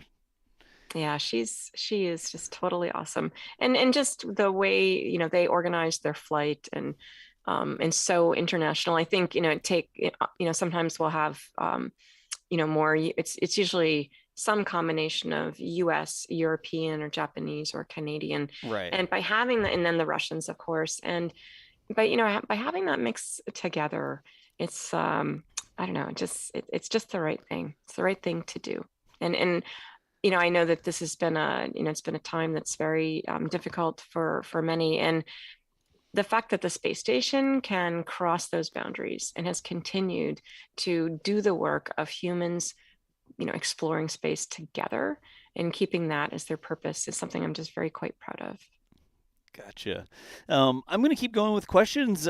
Summer, jump in if you have anything, but I've got one here ready to go. What challenges do you think that this violin player would face on Starship? Well, amazing. Okay, so it depends. I would have definitely, you know, sort of like really, you know, tights or something on underneath. Okay, good idea. Just saying that dresses in space, you know, we've got to evolve. And actually, you know, people, I'm talking later on this week with someone who's designing fashion for space. Okay. You know, but I think that what would be interesting maybe is that in Starship, I mean, the people would be sort of around the ring and she'd be performing in the middle. I think, you know, it depends, but you really can't control when you're in the middle of nothing, you can't really control your position. And so eventually you drift somewhere and somebody has to then hopefully gently, you know, push you back into the middle, but then you don't want it to turn into volleyball. Right. But I wanted to say that something I've been working on that I just think is fascinating and just so important is I've been working with a group called Astro Access. It's one word, no spaces. I love them. Yep, absolutely. And they are fascinating. And so this is a group that is working to basically have more disability in space, to advance disability in space. We have so many more people going to space. And instead of just asking the question, could disabled people or people who are disabled go to space? They're like, well, let's think about what the challenges are. What do you have to do? What's hard, what's easy? But the biggest thing is to realize that when you design things for more people, you make them easier to use for everyone. I mean, a real mundane, you know, Summer's nodding her head, you know, mundane example is curb cuts. You know, when the curb slopes down to the ground, it's something that was designed for blind people, but it's actually really useful for all of us, you know, hauling things around, being able to not have to step off a curb if that's not something that your gate can do. Yep. I had to take a So- Pelican case down to Spaceport America last week, and I was feeling the very square curbs, Exactly. dragging the Pelican case off and Exactly. off the curb, and I'd never even thought about that. Wow. Well, and what made me think of this was the picture that you showed of the violin player, Yeah. who I think it would be, we talked with Chris about, and myself about holding instruments, but I think she'd be fine holding her instrument. I think she'd have to, it's interesting up there, there's a sort of tendency to be a little curled up, and you have to learn how to sort of be your sort of shoulders back self in microgravity, I think. But she'd be fine to hold the violin. But it made me think of this, one of the folks in Astro Access I'm just, names run out of my head and I will find her, but maybe you can look her up. It's Victoria with a K in Astro Access. And she's a performance artist, and she's got an artificial leg. And up on the 0G airplane, she was using different artificial legs that would be more appropriate to microgravity, and literally dancing in space. Amazing. Very cool. Summer, I wanted to know about your shirt. I wanted to know ever since we started the conversation. I know, I wore it especially for Music in Space. It's just from like Threadless, one of those stores that just has different artists that can put their design, and then you can get it on a bunch of different types of items, clothing. Really? It is awesome. Now, Yeah. are the colors indicative of the rainbow for LGBTQ? No, I mean, I don't think so. It's just sort of probably just artist's discretion. Cool. Had it for a decade, probably. That's awesome, because there is an Astro Access shirt that actually has like a multicolored very sort of cool. strip ribbon across the face of the astronaut, so to speak. But it's actually something that stands for disability. And so, I like a shirt like yours. I love things like that, where it's something people can relate to, but an astronaut is doing it. So what are they like? What are they really doing, right? And I just think that it's different than just having kind of a logo on your shirt that is just some space thing, because you're showing them something they can relate to. They can relate to space too. Yeah, exactly. And along with the Astro Access, I've actually been participating in working groups and workshops with the parent, or the umbrella version, which is Psi Access. Absolutely, they're the founders. Yeah, which is such an amazing group, and I've learned so much with every event. Me too. I mean, I consider myself to be somebody who's always trying to sort of like see a little wider and look a little wider and encourage others to do so. And I got to spend a couple of days with Astro Access where we went on we're looking at how do we do these things? How do we solve some of the direct issues of, can you fasten your seatbelt? Can you navigate? Do you know if there's something important, a message, that you need to know about going on? And in doing that on the 0G airplane with the 0G Corporation. And I spent a couple days with the group, kind of coaching, 0G and coaching experiments and expectations. And it really opened my eyes so much, really, about the fact that we can tend to put people in a certain box, and when you let them out, you realize how much they bring that you've not been seeing. And it's embarrassing to say something like that, right? It's embarrassing to admit. And yet, unless you have those honest conversations, or just say, like, I was up there, there's one woman that was working really hard to get into her seat. And I said, well, Dana, you're not going to have to do that, because we're here, we're going to help. And she's like, Cady, I like to do these things by myself. And I was like, do you want help? And she goes, I really don't. And I said, okay.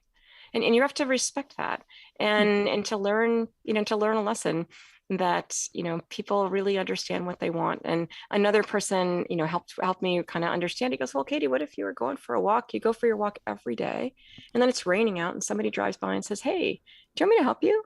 And you're like, I'm just going for my walk. And so it just made a world that I hadn't understood a little more open to me, and a little easy. And I'm sharing that just because I think they're hard conversations, hard to ask people things that you think might be embarrassing to you, to them, or that you're supposed to know, but you don't. And we're never going to get through all these barriers unless we have those conversations. Yes, absolutely. That's really neat that you're working with that organization. And they're so fun.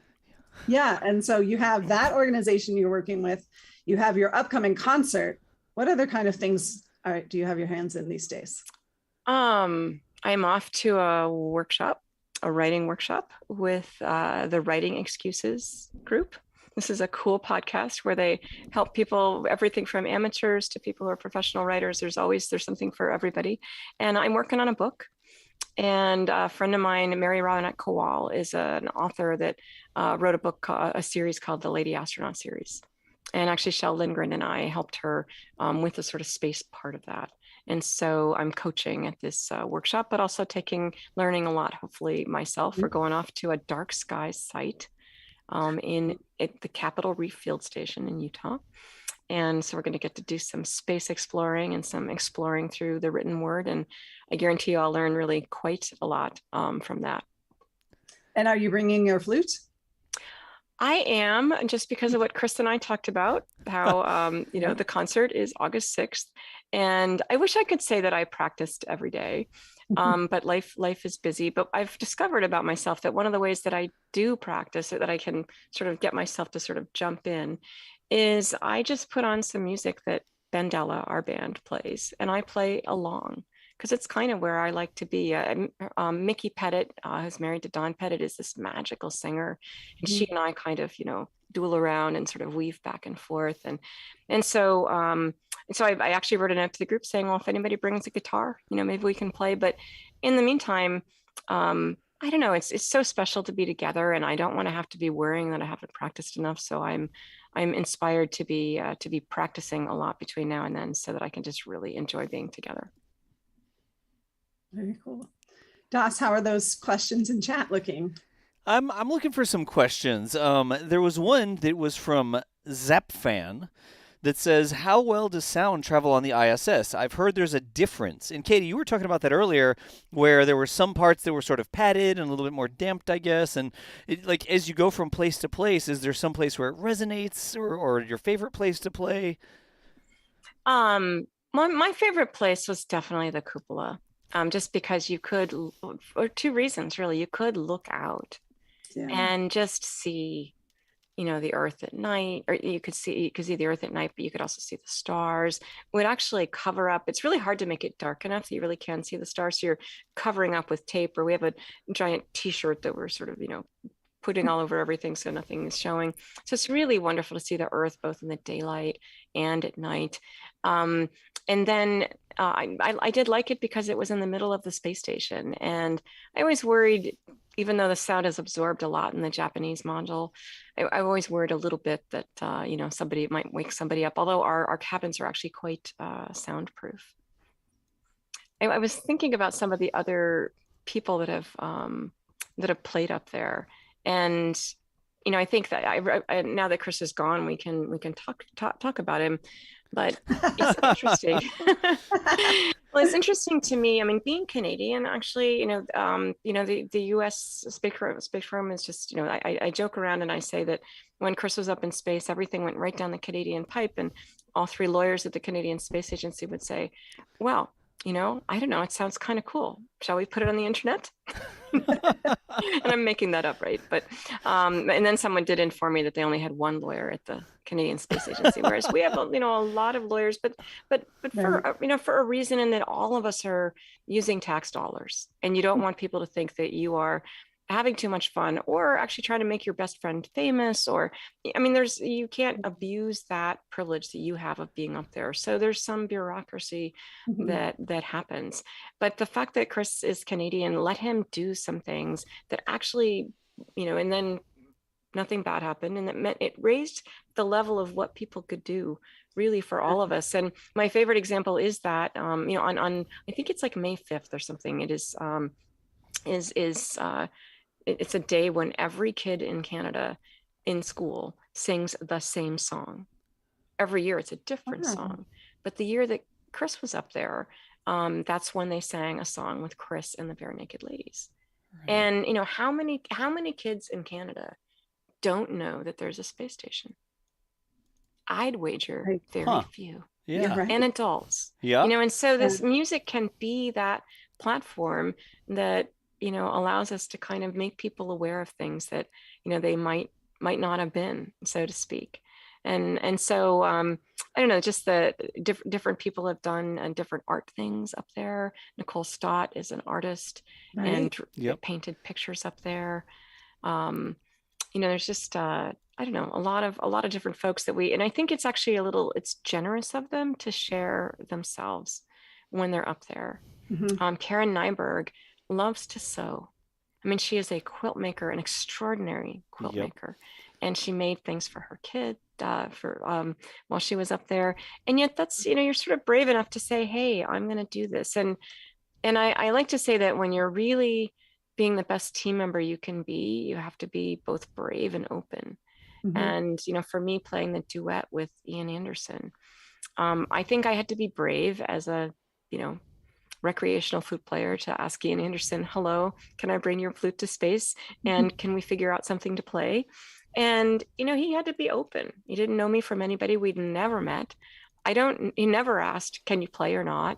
Can you send me some things you've played? Never asked that question. He understood exactly what we were talking about, that we're talking about reaching people through a different mechanism than, the science section of the newspaper is going to do.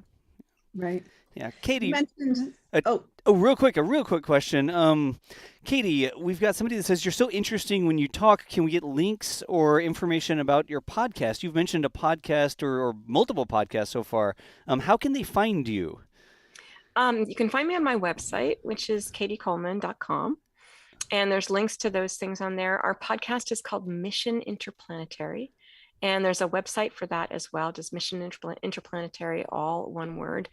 And I'm actually it's been interesting to me to talk with you today, because on that podcast, we're trying to ask, what are the questions that people want to know, that they want to talk about, for the future of space exploration. And it's everything from, we talked about, should the first mission to Mars be all women?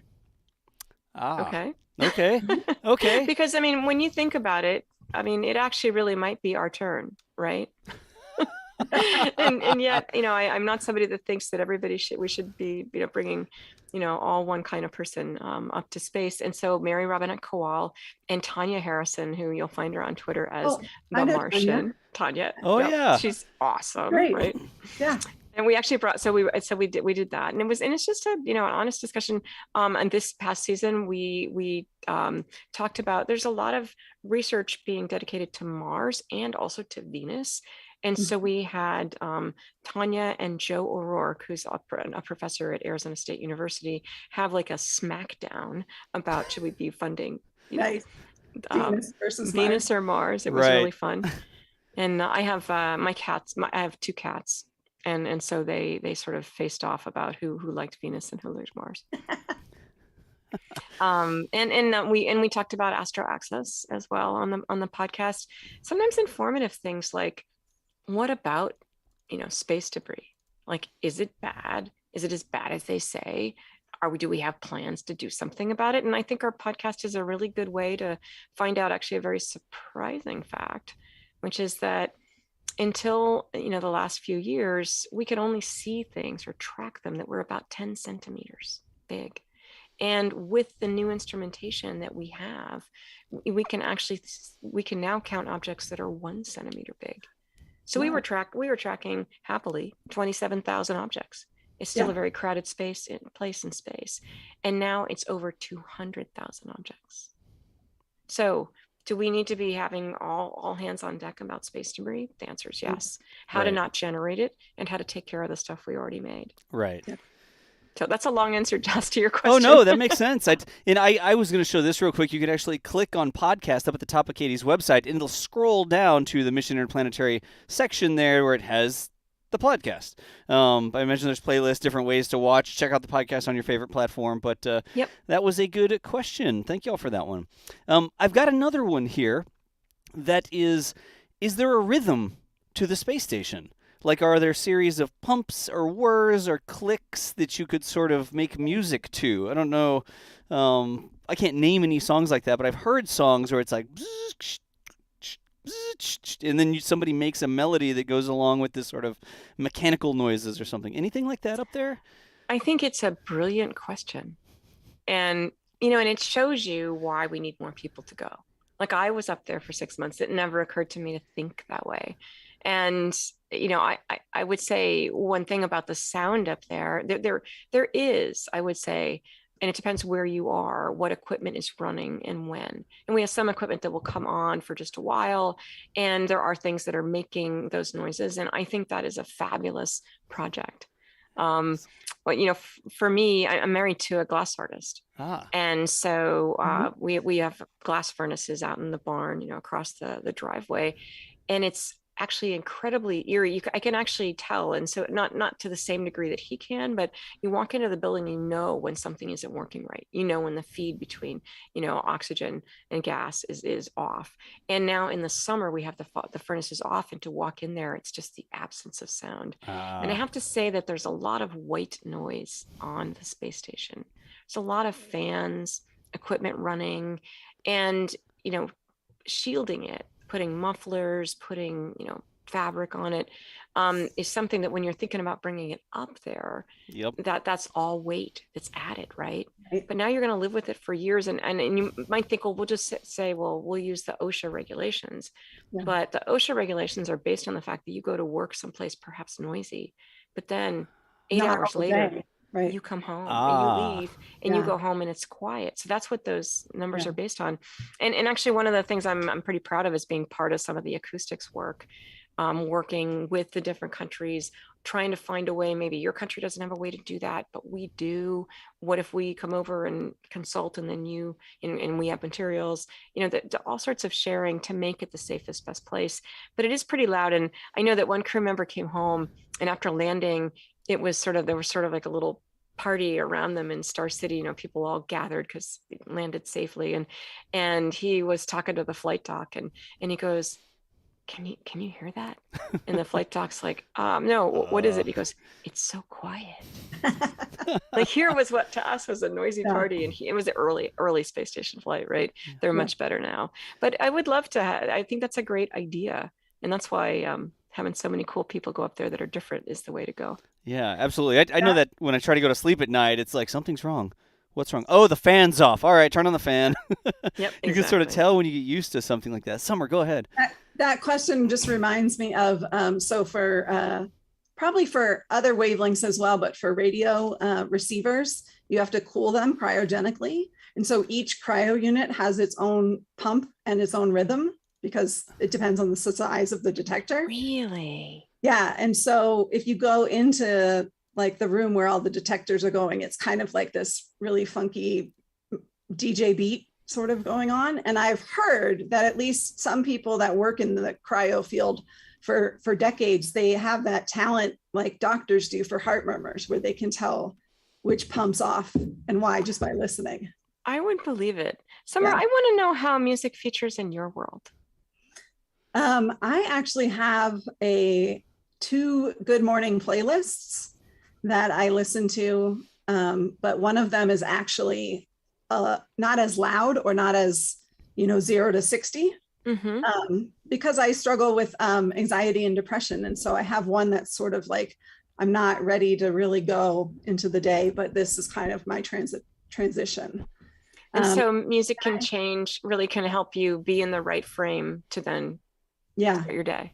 Yeah. And especially, picking certain songs that speak to what I want to be part of that day, so to speak. Interesting. Yeah. So I do playlists kind of based on moods or mood transitions that I want to. And do you think it's about the words or the music or both? Definitely both. Okay. Yeah. Because I'm somebody that can't really hear the words in the song. Like I'll have played it for years and have no idea what it's about, because I just experience it in a different way. It depends on the song, because there's definitely some songs where I definitely probably don't know all the words, and that doesn't matter. But then there's other ones where they're specifically on that list because of the lyrics in combo with the beat or the melody. Exactly. Yeah. And Chris wrote a song that we played. It's called Big Smoke. And it was interesting to me to see how that song would mean different things at different times. Mhm. I wasn't there during Challenger, but I was still at NASA for Columbia.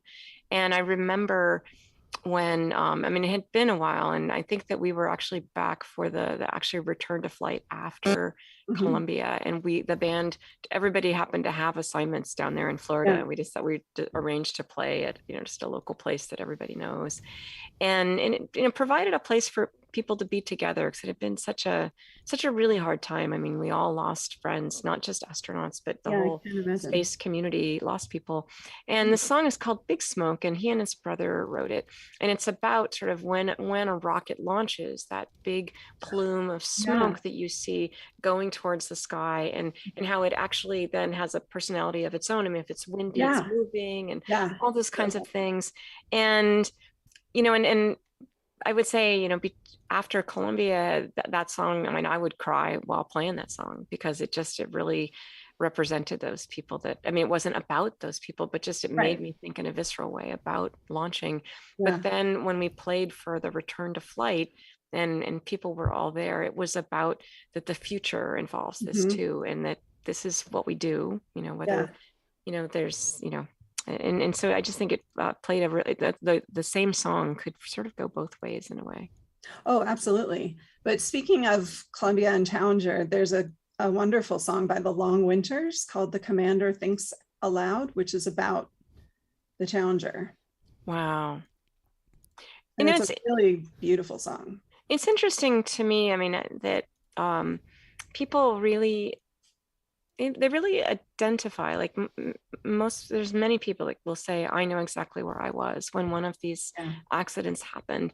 And to me, I think the reason for it is that there's something very hopeful about spaceflight, about the fact that there's somewhere else that we haven't been, and real people are going. And when something happens, which we know there's always a risk, and I think all of us, take on that risk in different ways. But when something really happens, it kind of reminds you of the black and white statistics that, their loss happens in exploration, that it can make you just think, wait a minute, maybe it wasn't just, everything isn't possible after all. And sometimes it just takes a little while to climb your way back to realizing that, I mean, there's something really compelling about space. And I think I think that space itself, and getting to go, and all the different space programs, and especially the new ones, the new ways to get more people to space. I think that they really help reinforce that there's always a different path. There's always going to be a path forward. It just might take a little changing around and looking at things differently. And do you know the former poet laureate, Tracy K. Smith? No, I don't. He had a collection of poems called Life on Mars, but her dad worked on the Hubble space program. Really? Yeah. That is just the coolest thing. My dad was actually in exploration. He was a deep sea diver in the Sea Lab program, when, in this case, men first lived under the sea. And, I'll say that, exploration was real for me because of growing up with my dad. Oh, absolutely. Also, before chat corrects me, Das, that song, The Long Winters, is about the Columbia, not the Challenger. Thank you. I didn't see anybody. I didn't see anybody over there, but that was just in case. I expect people on the internet to catch that. I'll watch the comments, the VOD comments afterwards, and make sure they know. Here's a quick question. We're coming up on the end of our time here, Cady, and thank you so much for spending so much time with us. This is sort of one of those out there questions, but I'm afraid. It's okay. It's okay. If you could go anywhere in the solar system and make music, where would you want to go, and why would you want to go there? Because of the backdrop, because of the, like, where it is, because it has some meaning? Is that something you've ever thought of?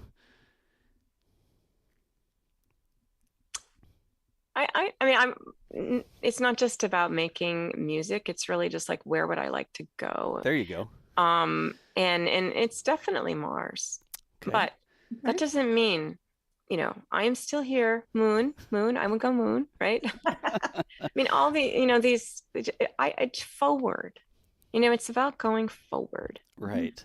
And so, I think that the actually most logical place to start is the moon.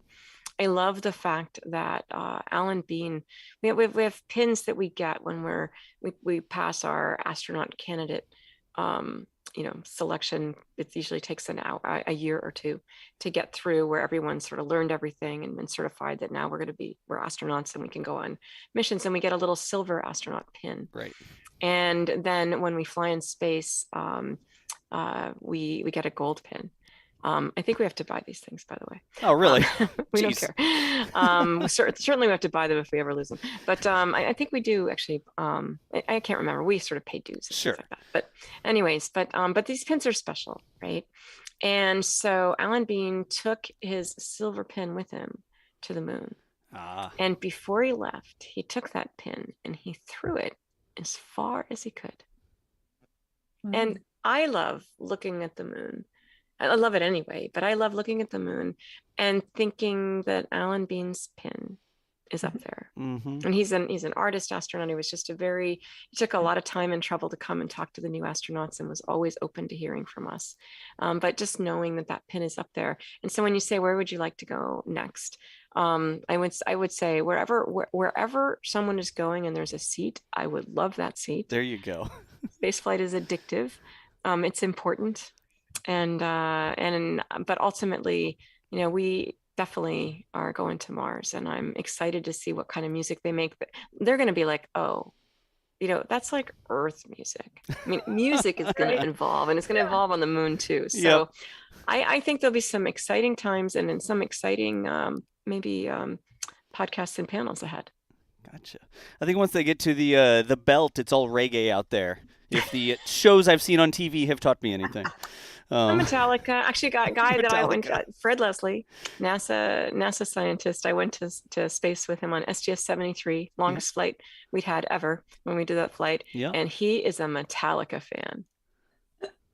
And that was fun.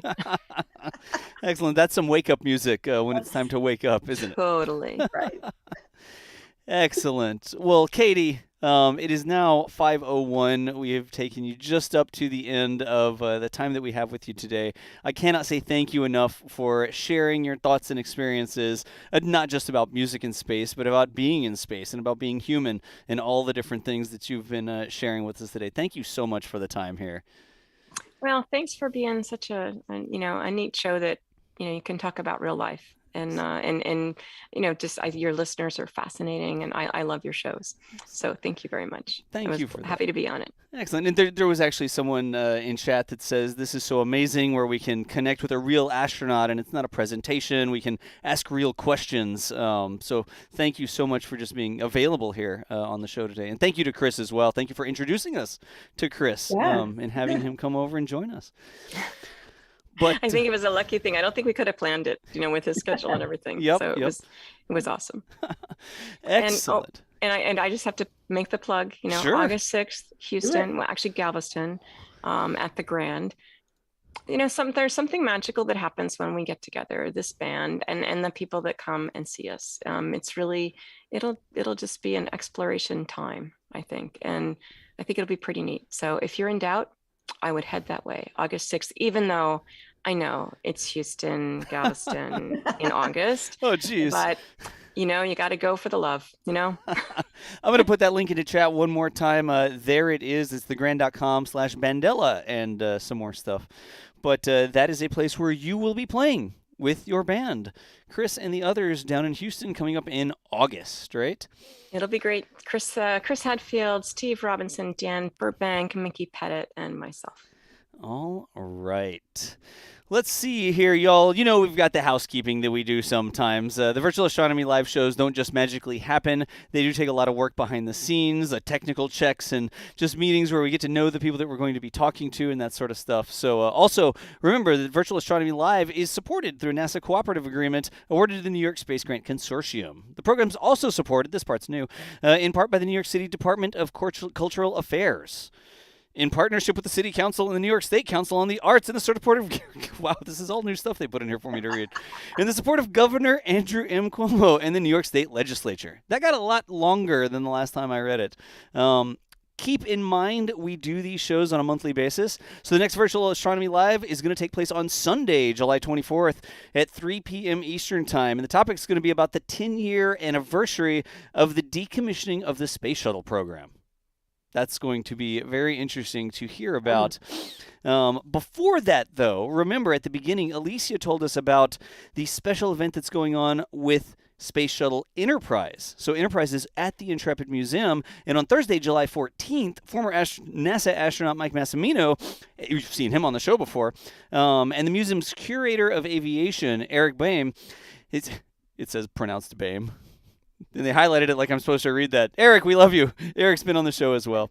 Going to go inside the Space Shuttle Enterprise there with a camera for behind-the-scenes look. So to learn more, check out intrepidmuseum.org. If you're watching us here today, whether you're on Intrepid's Twitch, you're on Intrepid's YouTube, you're a NASA Spaceflight viewer, my Twitch, Facebook, all across the board, y'all know how to find this sort of content if you want to find it again in the future. Like and subscribe, or whatever the kids are saying these days. Also, make sure you check out Cady's website, cadycoleman.com, right?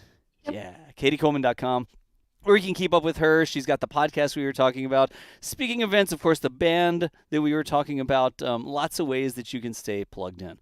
But Cady, thank you so much again for the time here today. We always appreciate it when someone with your sorts of experiences and all of the things that you have to talk about makes time out of their weekend on a Sunday to spend with us. And we just can't say thank you enough. Well, thank you. It was really fun. I mean, really fun to talk about music. It really is. And of course, you've seen Summer Ash before, y'all. Summer Ash, our moderator. Summer, thank you so much here today for spending time with us, literally just sharing experiences. Always a pleasure. This was so fun, Cady. For me too. Yeah, totally. It really was. And there are so many nice messages in chat right now. People saying thank you so much. Thank you so much. Great show, great subject, a true inspiration, just all across the board. Somebody said that it was totally bonkies. Thank you. That's an inside joke, but it's a good thing. It's a good thing. It's a good thing. Okay. Yeah, it's definitely a good thing. Cady was great, just across the board. Amazing show today. Chat, thank y'all. I'm looking over here, but I'm going to point at y'all. Thank y'all for joining us here. But for now, that is going to bring us to the end of Virtual Astronomy Live, and we will see you nerds later. Thanks again for watching, and be on the lookout next week for some stuff going on with Starship. You never know what SpaceX is going to get up to, but we'll be covering it. Thanks a lot.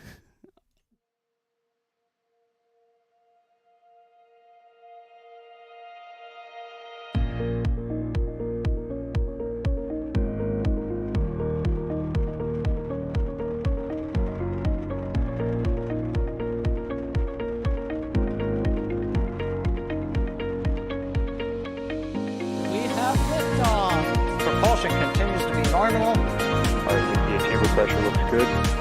Traveling up. Roger, roll, Atlantic. Water towers, fly! Encoding nominal. Flight down, feed off. Bring in, SCE off. Yikes. You bet. Concur. We don't need any more of these.